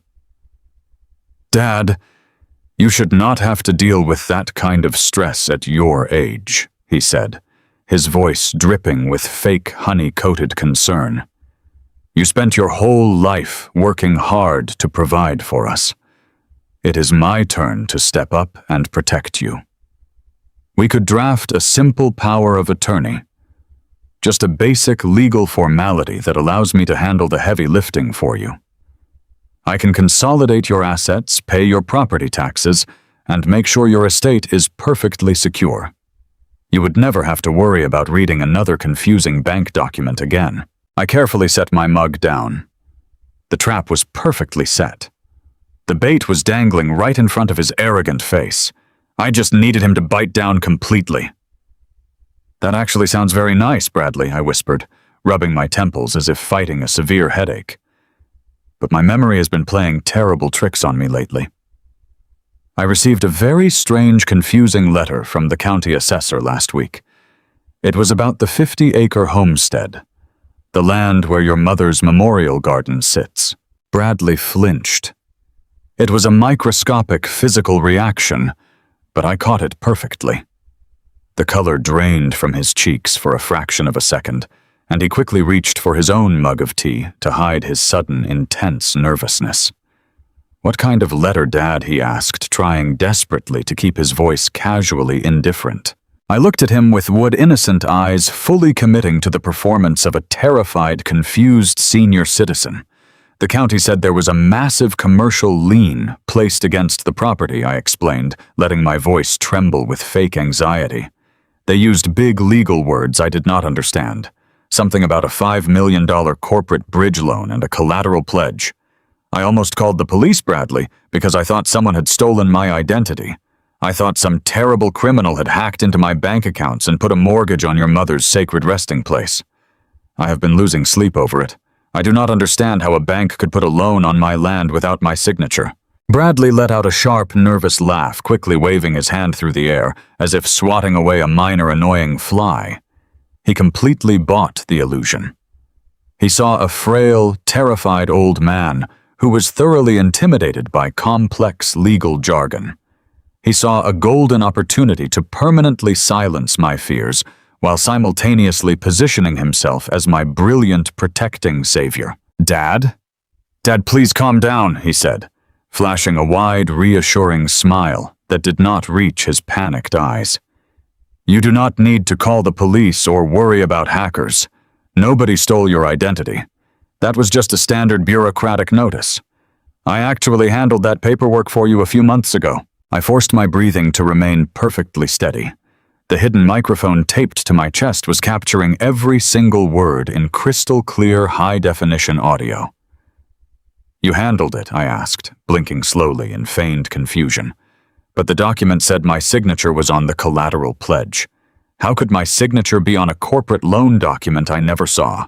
Bradley reached across the table and warmly patted my trembling hand. His sheer arrogant confidence in his own superiority was absolutely staggering. "Dad, you know how messy and complicated corporate tax structures can be," he explained, using a soothing, patronizing tone. "I am moving some of our legacy assets into a protected commercial trust to shelter your estate from heavy capital gains taxes. I needed to temporarily attach the 50-acre homestead to one of my corporate development portfolios just to clear the bureaucratic hurdles. I knew you were struggling with your knee surgeries and your medication was making you incredibly foggy, so I just went ahead and managed the signature for you." I stared at him, letting his explicit confession hang in the quiet air of the kitchen. "You managed my signature," I repeated quietly, ensuring the exact phrasing was permanently recorded. "You signed my name to the $5 million bank loan." "Yes, Dad. I signed the transfer documents on your behalf," Bradley admitted, nodding his head proudly, entirely convinced he was pacifying a foolish old man. "I used my friend Todd over at the notary office to officially stamp and process the paperwork so you would not have to travel downtown and deal with the stressful lawyers. It is a completely standard family wealth management strategy. You are totally protected. I was just helping you out navigating the complex system so you can relax and enjoy your retirement without worrying about losing the land to aggressive tax collectors." The silence that followed was immense and heavy. Bradley sat there smiling, drinking his tea, believing he had flawlessly executed the ultimate manipulation. He honestly thought he had just convinced his declining father that committing federal wire fraud, grand larceny, and felony document forgery was simply a loving act of family protection. He had absolutely no idea that he had just handed me the final devastating nail for his own coffin. I looked down at the cheap, discounted cherry pie resting on the kitchen counter. I looked back at the son, who had just proudly confessed to risking my late wife's memorial garden to fund his pathetic, failing ego. The recording was secured. The trap was locked. The evidence was absolutely undeniable. I slowly pulled my hand away from his grasp, leaning back into my chair and letting out a long, genuine sigh of absolute finality. "Well, Bradley," I said, my voice suddenly dropping the fragile, trembling act and settling into a cold, hard, absolute clarity. "I am incredibly glad we cleared that up. It is always best to have these complex financial matters out in the open." Bradley frowned, slightly confused by the sudden sharp shift in my tone. The vulnerable, confused old man had vanished completely, replaced by the master electrician who had meticulously designed this entire fatal circuit. But before he could process the change or question my demeanor, I stood up, grabbed my cane, and told him I was incredibly tired and needed to go to sleep. I politely asked him to leave. He hesitated, clearly wanting to push the power of attorney conversation further, but the sudden icy authority in my eyes forced him to stand up and walk toward the front door. As I watched his expensive luxury car back out of my driveway and disappear into the dark night, I reached under my shirt and carefully unpeeled the tape, holding the hidden wire to my chest. I placed the small recording device on the kitchen table, right next to his pathetic, discounted pie. The first phase of the corporate execution was flawlessly complete. My son had arrogantly confessed to his crimes on a federal-grade audio track. He was completely trapped in a legal snare from which he could never escape. Tomorrow, I was going to put on my finest tailored suit, walk directly into his lavish country club ribbon-cutting gala, and proudly introduce the entire world to the ruthless, unforgiving chairman of Apex Holdings. 3 days after our deeply twisted kitchen conversation, the beautifully embossed cream-colored envelope arrived in my mailbox. It was heavy, sealed with a ridiculous gold wax stamp, and smelled faintly of expensive cologne. It was a formal invitation to the grand opening ribbon-cutting gala for the Oakwood Corporate Center. This was Bradley's supposedly magnificent crown jewel. It was also the exact same commercial plaza that was currently bleeding his company completely dry. I knew from Hank's meticulous forensic audit that the Oakwood project was a staggering, catastrophic failure. The supply chain delays had stalled the interior construction for over 8 months. The primary anchor tenants had secretly pulled out of their lease agreements weeks ago after losing faith in the management.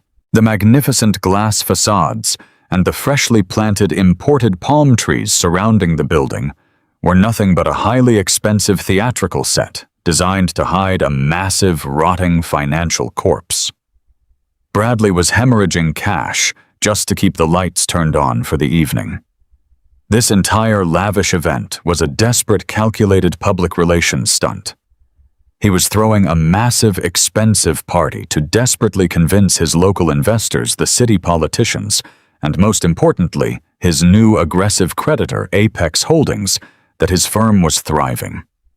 He was hoping that if he projected an aura of absolute untouchable success, someone would blindly hand him another massive cash injection to keep the sinking ship afloat for just a few more months.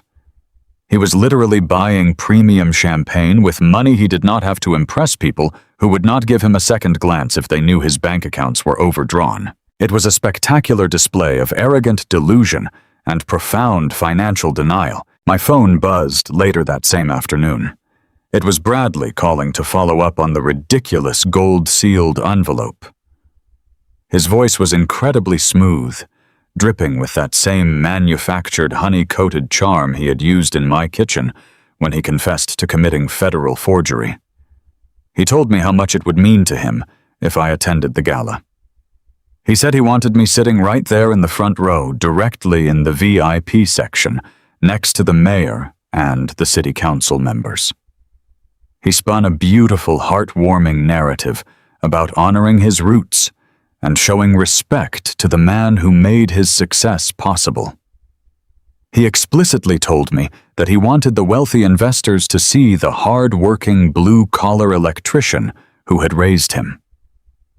He wanted to point to my calloused hands and my aluminum cane as absolute proof of his deep family values and his strong moral foundation. He was actually asking me to serve as a living, breathing prop for his desperate financial scam. He wanted to parade his frail, aging father in front of the local press to build a sympathetic, trustworthy image, completely unaware that the frail old man he was inviting to manipulate the crowd was the exact same shadowy corporate titan who literally owned his entire life. The sheer sickening audacity of his request made my stomach turn. He had locked me out in a freezing storm when I was bleeding and vulnerable because I ruined the optics of his country club brunch. Now he was inviting me to a highly public corporate event simply because my blue-collar aesthetic suddenly served his fraudulent business agenda. I did not let a single ounce of my disgust bleed into my voice. I kept my tone perfectly soft, weak, and incredibly grateful.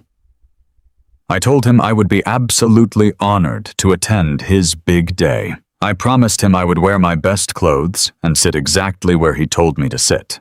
He thanked me profusely, his voice practically shaking with arrogant relief, completely convinced that his master manipulation was working flawlessly. He told me to just relax and let him handle everything. I hung up the phone and stared at the dark screen for a very long time. I was not just going to attend his pathetic gala. I was going to turn it into a spectacular corporate funeral. The morning of the gala arrived with a crisp, clear blue sky, a sharp contrast to the brutal, freezing rain from a few weeks ago. I woke up long before dawn, relying on the old familiar habit of a man who spent 40 years beating the sunrise to the job site. I brewed a large pot of strong black coffee and sat at my kitchen table, letting the quiet morning silence settle over my shoulders. Today was the day. The final pieces were perfectly arranged on the board, and there was absolutely no turning back. I had spent my entire adult life building a foundation of honesty and integrity. I had sacrificed my physical health to ensure my family never experienced the terrifying grip of poverty. And today, I was going to use the immense power of that lifetime of labor to dismantle a monster of my own creation. I walked into my bedroom and opened the very back of my closet.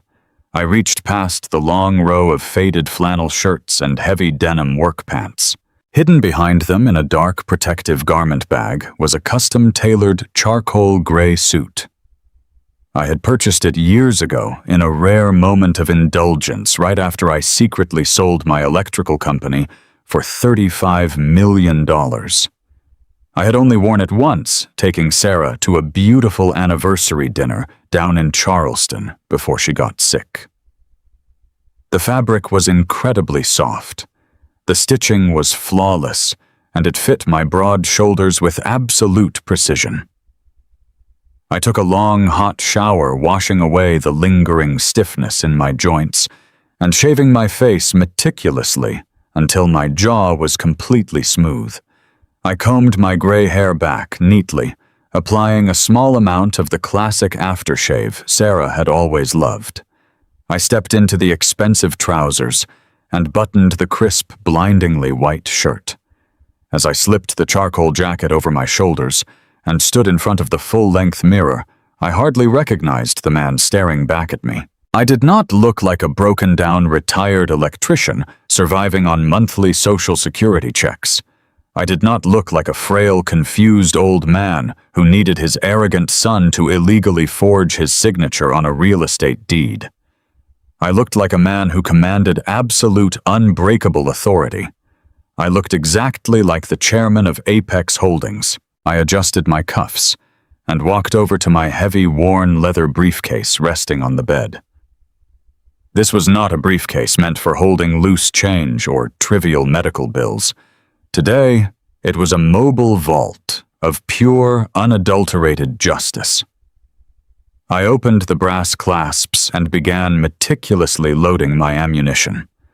I gently placed the thick, legally certified folder from Hank, which contained the undeniable high-resolution photographs of Jessica sneaking into the luxury hotel with Preston Bradley's biggest commercial rival. I slid in the highly detailed text message transcripts exposing their cold-blooded plan to wait for my death and steal my estate. Next, I packed the undeniable financial records.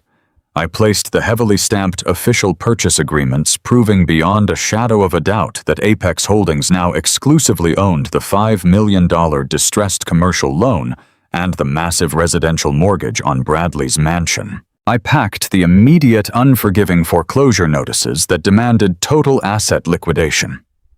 Finally, I placed the small digital audio recorder holding Bradley's crystal-clear, arrogant confession to committing federal document forgery. I closed the heavy leather flap and pressed the brass clasps down until they clicked shut with a sharp, satisfying sound. The briefcase felt incredibly heavy in my hands. It was the crushing, absolute weight of karma ready to be delivered straight to his podium. I picked up my aluminum cane, making sure my steps were firm and deeply grounded. The dull ache in my knees was completely overpowered by the intense driving focus burning in my mind. I walked out of my quiet home, locked the front door, and climbed into my battered pickup truck. I intentionally chose to drive my old rusted truck instead of hiring a private luxury car. I wanted the visual contrast. I wanted to arrive at his flashy, pretentious event looking exactly like the man he had dismissed, only to completely tear his fake reality apart from the inside out. The drive across the city felt incredibly slow, as if time itself was stretching out, allowing me to fully process the massive magnitude of what I was about to do. I drove past the old neighborhoods where I used to wire entire apartment complexes by hand. I drove past the power substations I had helped build decades ago. Every mile was a reminder of the honest, brutal work that had generated the massive fortune I was currently weaponizing. As I pulled into the massive, newly paved parking lot of the Oakwood Corporate Center, I was immediately struck by the sheer sickening extravagance of Bradley's illusion. The exterior of the commercial plaza was draped in massive, beautiful silk banners, fluttering elegantly in the morning breeze.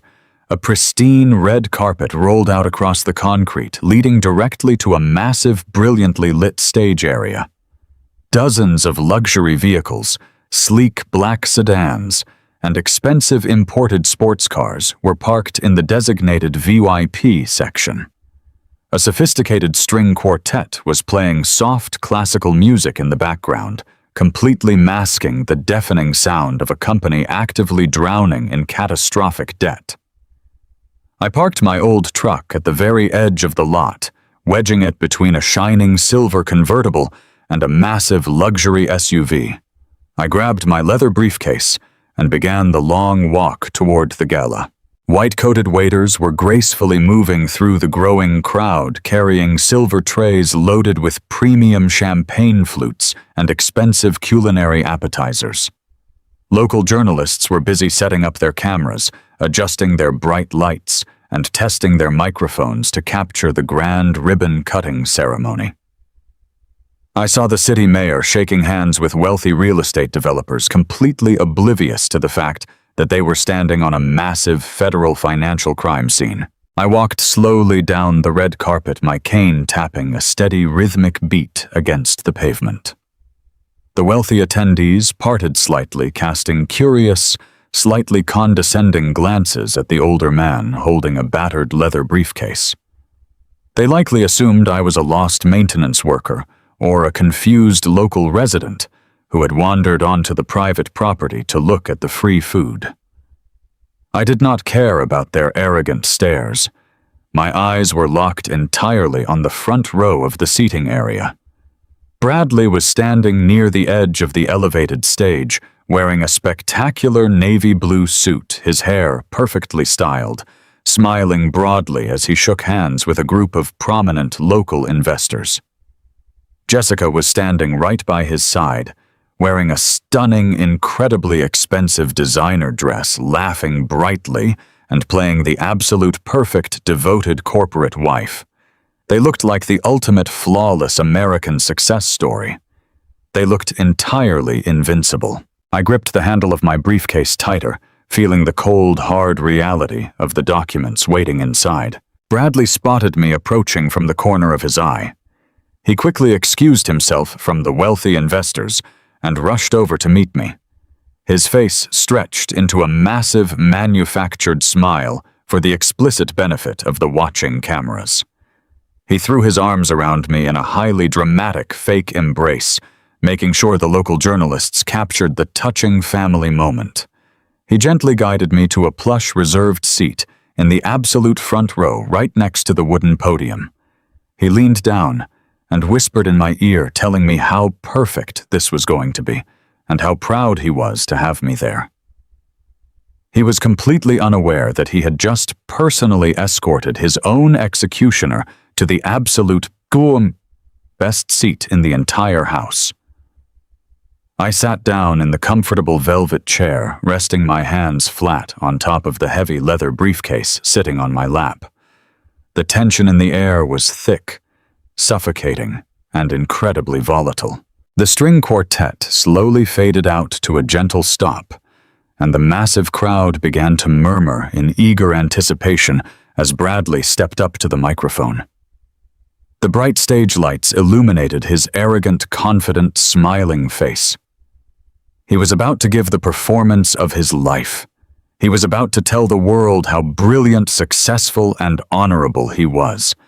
And I was sitting less than 10 feet away, holding the absolute, undeniable proof that his entire existence was a criminal, fraudulent lie. The quiet, unyielding storm was finally about to break, and there was absolutely nowhere left for him to hide. The air inside the massive heated event tent was thick with the overwhelming scent of expensive floral arrangements and roasted duck.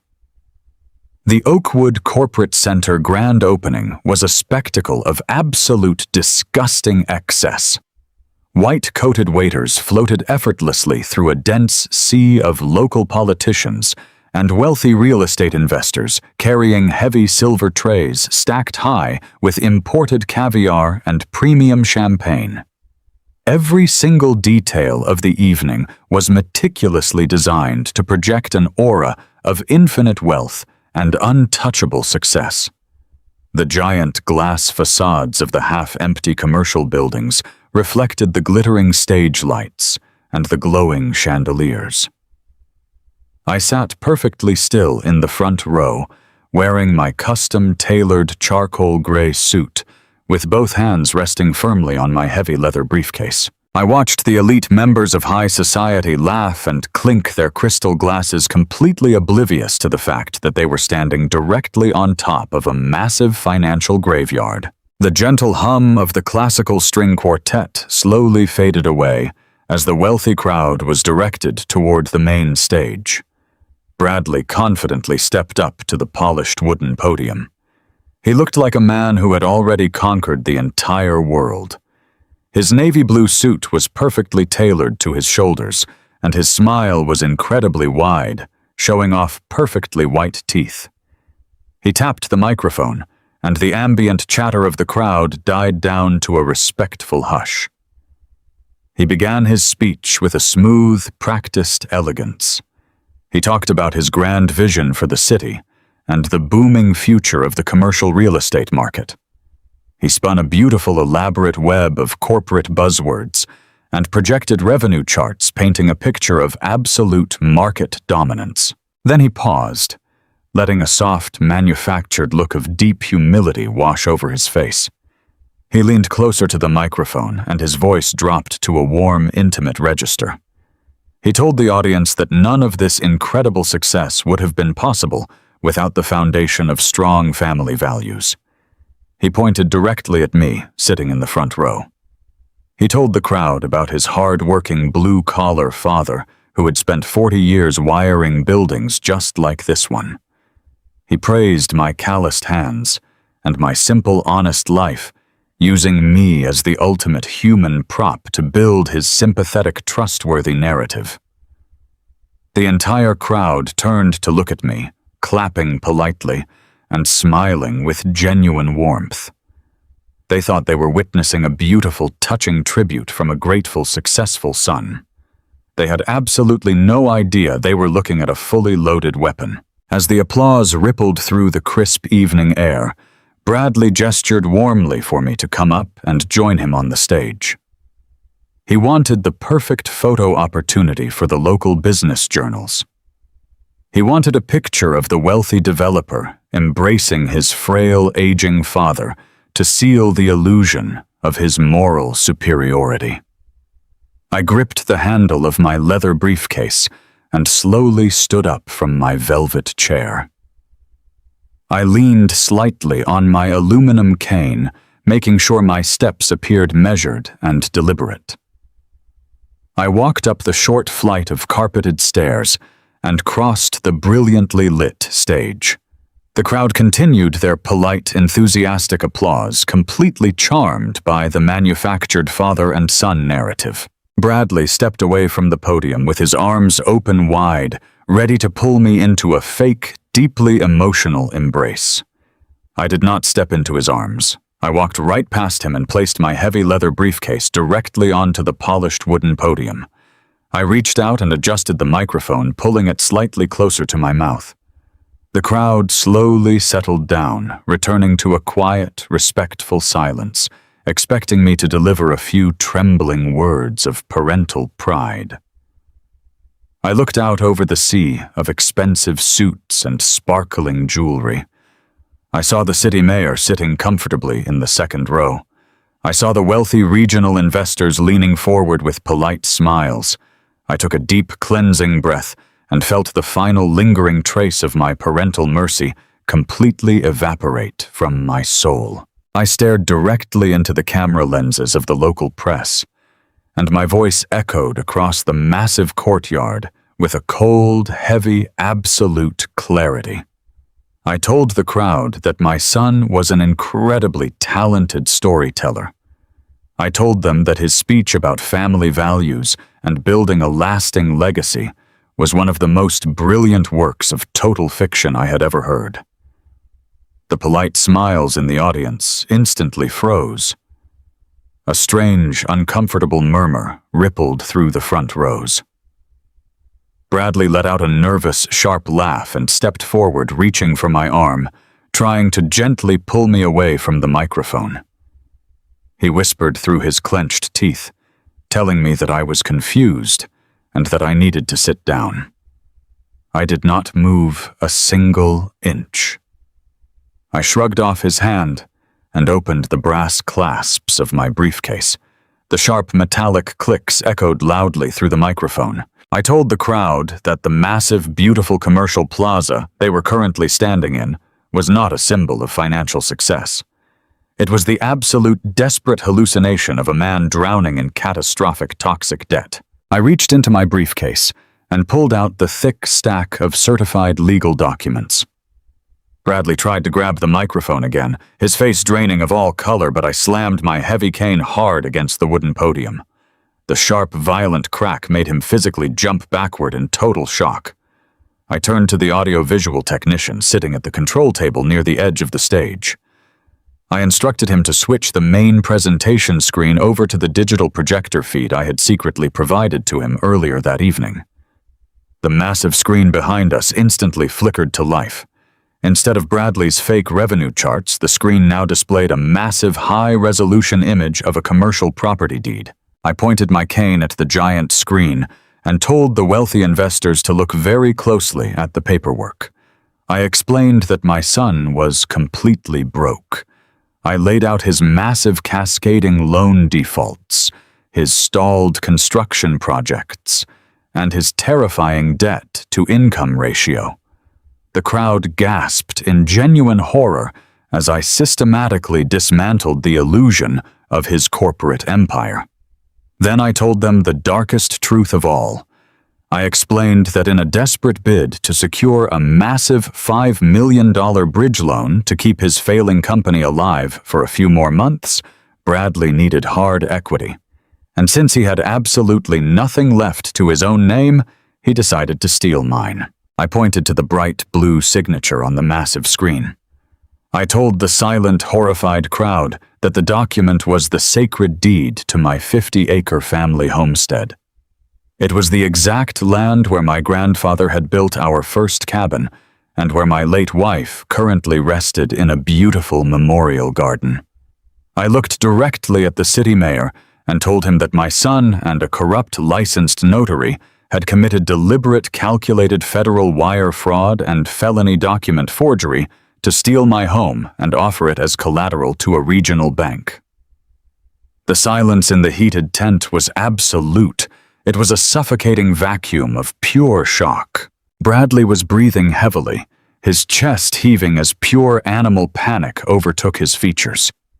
He pointed a shaking finger at me and screamed into the quiet air. He told the crowd I was a senile, bitter old man, making up insane lies because I was jealous of his wealth. He shouted that his firm was perfectly healthy and that his new aggressive creditors would destroy me for slander. He screamed that Apex Holdings, the massive investment firm that just bought his debt, was going to sue me into oblivion for spreading false information and trying to ruin his pristine reputation. He desperately tried to use the terrifying shadow of his new corporate masters as a shield to protect his crumbling world. I stood perfectly still, letting his desperate, pathetic threats echo across the silent courtyard. I looked at his sweating, terrified face and felt absolutely nothing but a cold, surgical precision. I reached back into my heavy leather briefcase and pulled out a secondary stack of thick, certified legal documents. I held them up in the bright stage lights, making sure the cameras captured every single official stamp and corporate seal. I leaned into the microphone and let my voice drop to a low, dangerous, gravelly tone. I told my son that he was incredibly mistaken about his new creditors. I told him that Apex Holdings was not going to sue me for slander. I looked him dead in the eyes and watched his soul completely shatter as I delivered the final absolute truth. I told him I am Apex Holdings. The color entirely vanished from Bradley's face, leaving his skin a sickly pale gray. His jaw went slack, and his eyes widened in absolute unadulterated terror. He physically stumbled backward, gripping the edge of a large stage monitor to keep his knees from completely buckling. I slammed the heavy stack of foreclosure documents directly onto the wooden podium. I told the entire crowd that I had secretly sold my electrical company years ago for $35 million, quietly building a massive blind trust while my arrogant son treated me like a disposable peasant. I explained that I had legally used that exact wealth to purchase every single piece of his distressed commercial debt. I looked at Bradley and began listing his absolute destruction. I told him that I legally owned the $5 million bridge loan. I told him I legally held the aggressive high-interest mortgage on his $2.5 million luxury mansion. I owned the notes on his failing strip malls, and I owned the absolute survival of his pathetic corporate firm. I told him that I had triggered the immediate total liquidation clauses on every single loan he possessed. The paperwork had already cleared the regional courts. He was completely bankrupt, and I was officially his sole unforgiving creditor. I told him in front of his investors, his politicians, and his local press that I was currently holding the absolute entirety of his miserable life in my calloused hands, and I was completely shutting off the power. The entire audience was in a state of chaotic, paralyzed shock. Wealthy investors were already frantically pulling out their expensive cell phones, furiously texting their brokers and lawyers to immediately sever all financial ties with Bradley's firm. The carefully constructed illusion had completely evaporated, leaving behind a toxic, radioactive crater. Suddenly, Jessica stepped forward from the side of the stage. She was practically sprinting away from Bradley, her face twisted into a mask of perfect manufactured victimhood. She grabbed the edge of the podium, pushing her way into the spotlight. She began crying loud, fake tears, sobbing that she had absolutely no idea her husband was a criminal. She claimed she was a terrified, innocent wife who had been completely manipulated and financially abused by a monster. She was desperately trying to abandon ship and salvage her own high society reputation before the federal agents arrived. But I was not going to let her escape the burning wreckage. I looked out into the shadowy edges of the massive crowd and gave a single sharp nod. Hank stepped out from behind a towering floral arrangement. He looked like an absolute mountain of authority, wearing his old faded leather jacket and his scuffed boots. The crowd parted instantly as he walked straight up to the stage. He did not say a single word. He simply walked up the stairs and handed a thick manila folder directly to Bradley. I leaned back into this microphone and told Jessica to save her pathetic theatrical tears. I told the crowd that while my son was drowning in federal fraud, his loving, devoted wife was spending her afternoons in luxury hotel suites with Preston, his absolute biggest commercial rival. Bradley frantically ripped open the manila folder. High-resolution photographs of Jessica and Preston holding hands and kissing spilled out onto the stage floor. I told the crowd about the legal audio surveillance and the intercepted text messages. I exposed her deeply sick and twisted motivation. I told everyone in that massive tent that Jessica was only staying married to Bradley because she honestly believed my knee surgeries meant I was going to die soon. She was literally counting the days until my funeral, hoping to use my life insurance to pay off the massive debts before divorcing Bradley and running away with his worst enemy. Jessica let out a sharp, horrified shriek, completely covering her face with her hands, as she realized her entire vile scheme was now a matter of permanent public record. She turned and literally ran off the stage, pushing her way blindly through the crowd of disgusted, gasping guests. The local journalists were snapping photographs at a frantic, blinding pace, capturing every single glorious second of the total absolute collapse. The wealthy investors did not even wait for the event to officially conclude. They turned around and walked out of the tent in a massive synchronized wave, fleeing the toxic scene as fast as their expensive leather shoes could carry them. In less than 3 minutes, the massive glowing tent was almost completely empty. Bradley was left entirely alone on the brilliantly lit stage. He was completely stripped of his stolen money, his cheating wife, his fake reputation, and his impending freedom. The sheer overwhelming gravity of his total annihilation finally crushed his legs. He collapsed hard onto his knees, hitting the carpeted stage floor with a heavy, pathetic thud. He looked up at me with tears streaming down his face, his hands clasped together, begging for mercy. He sobbed and pleaded, asking me to save him, asking me to forgive him, asking me for a warm, safe place to hide from the incoming storm. I looked down at the broken, ruined man crying at my feet. I saw the exact mirror image of the helplessness I had felt standing on his porch in the freezing rain. I closed my leather briefcase, snapping the brass clasps shut. I looked him dead in his tear-filled eyes and felt absolutely nothing but a cold, peaceful silence. I simply repeated the exact same words he had given me. Find a shelter. I turned my back on my son, walked slowly down the stairs, and headed out into the cool, quiet night, leaving him alone in the ruins of his own creation. The morning after the gala, the sun rose over the city exactly as it always did, but the air tasted entirely different. I woke up in my own bed, and for the first time in what felt like an eternity, there was no heavy, dark cloud pressing down on my chest.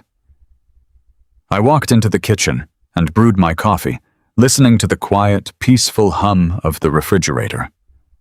I did not turn on the television or look at the newspaper right away. I knew the local business journals would be absolutely flooded with the scandalous collapse of the Oakwood Corporate Center and the sudden, terrifying bankruptcy of my son. I took my ceramic mug out to the back porch and watched the early morning light filter through the trees. I felt a profound, strange emptiness. It was not regret or sorrow, but the deep, quiet exhaustion that settles into your bones after a long, brutal war has finally come to an end. The trap had been sprung, the truth had been revealed, and the consequences were now entirely out of my hands. 6 months passed since that explosive night under the catering tent. 6 months is a remarkably short amount of time in the grand scheme of a long life, but it is more than enough time for the federal justice system to completely dismantle a man who built his entire world on a foundation of lies. The regional authorities moved with breathtaking speed. Once my legal team handed over the crystal-clear audio recording of Bradley casually confessing to forging my signature on the commercial property deed, there was absolutely no room for his expensive defense attorneys to maneuver. They could not blame a rogue employee or claim a simple clerical misunderstanding. The evidence was absolute, permanent, and incredibly damning. I sat in the back row of the federal courtroom during his sentencing hearing. I wore my simple faded jeans and a plain button-down shirt, blending into the wooden benches like a ghost from his past. Bradley stood before the judge, wearing a wrinkled, ill-fitting gray suit that looked nothing like the custom-tailored armor he used to flaunt at the country club. His posture was completely defeated, his shoulders slumped forward and his eyes firmly fixed on the polished wooden floor. The judge did not show him a single ounce of mercy. She outlined the sheer calculated malice required to steal a family homestead and risk an elderly father's financial survival simply to fund a failing corporate vanity project.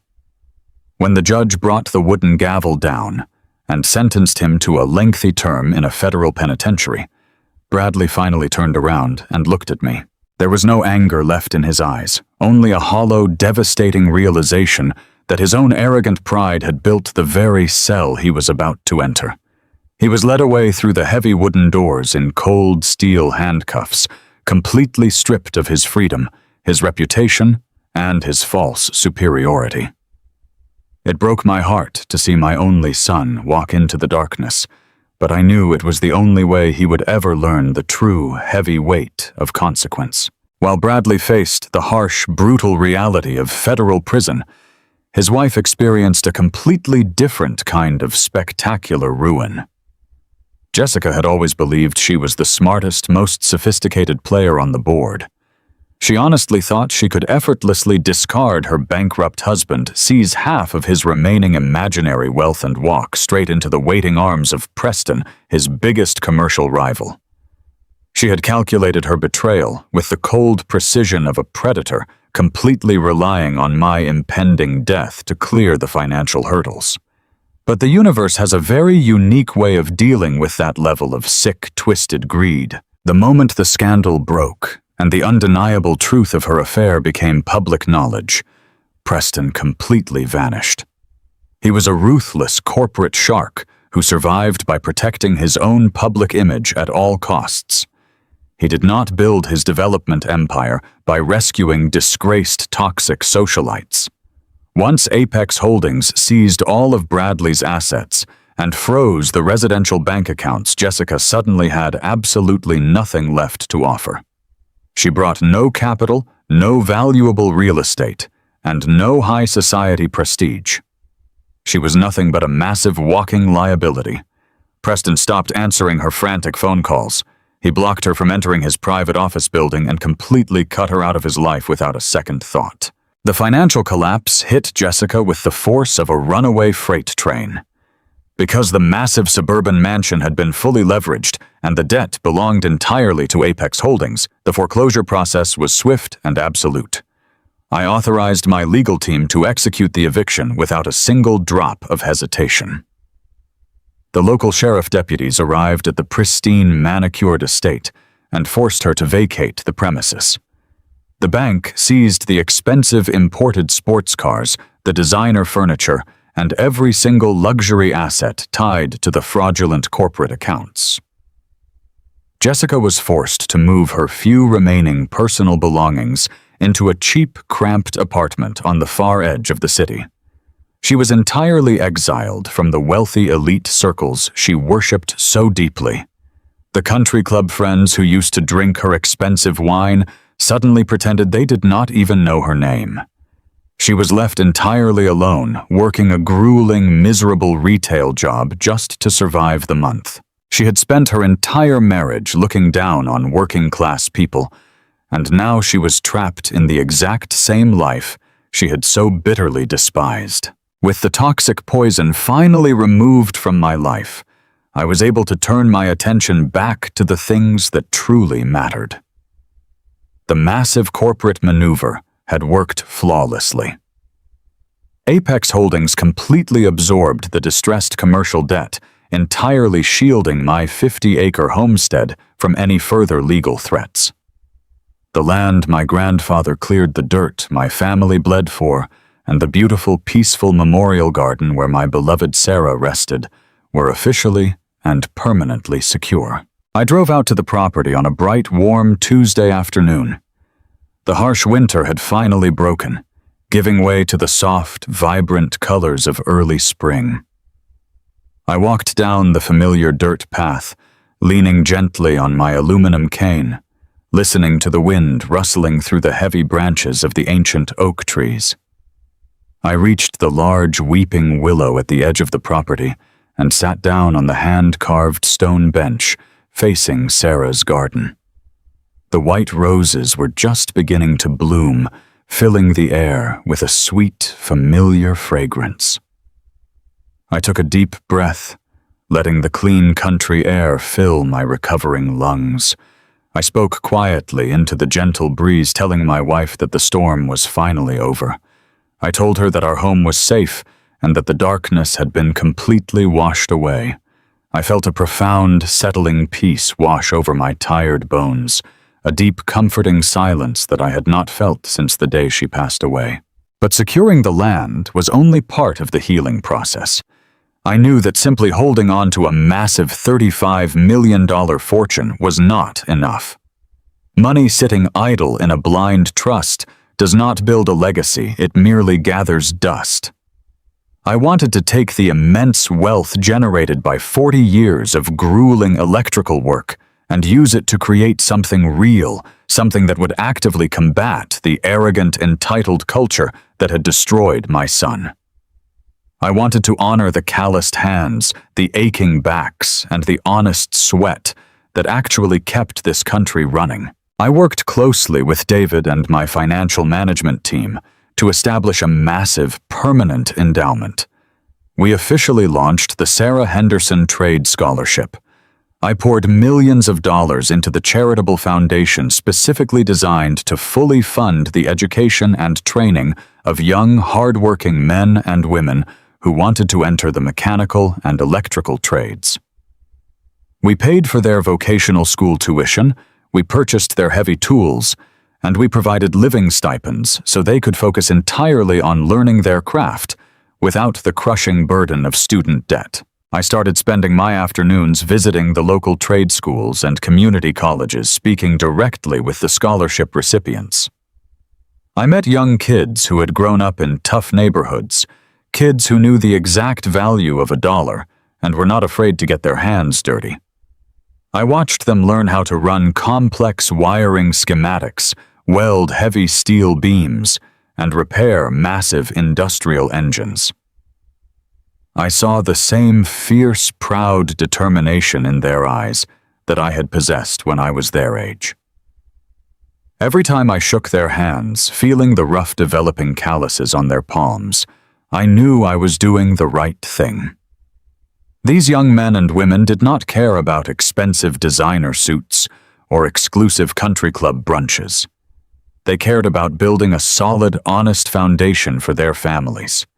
They were learning how to fix broken systems, how to create light in the dark, and how to physically construct a better future. By funding their journey, I was building a true, lasting legacy of honest work, deeply rooted in the exact same values my late wife and I had always cherished. Looking back on this entire grueling journey, I realized that the most profound lessons in life are often delivered through the most painful circumstances.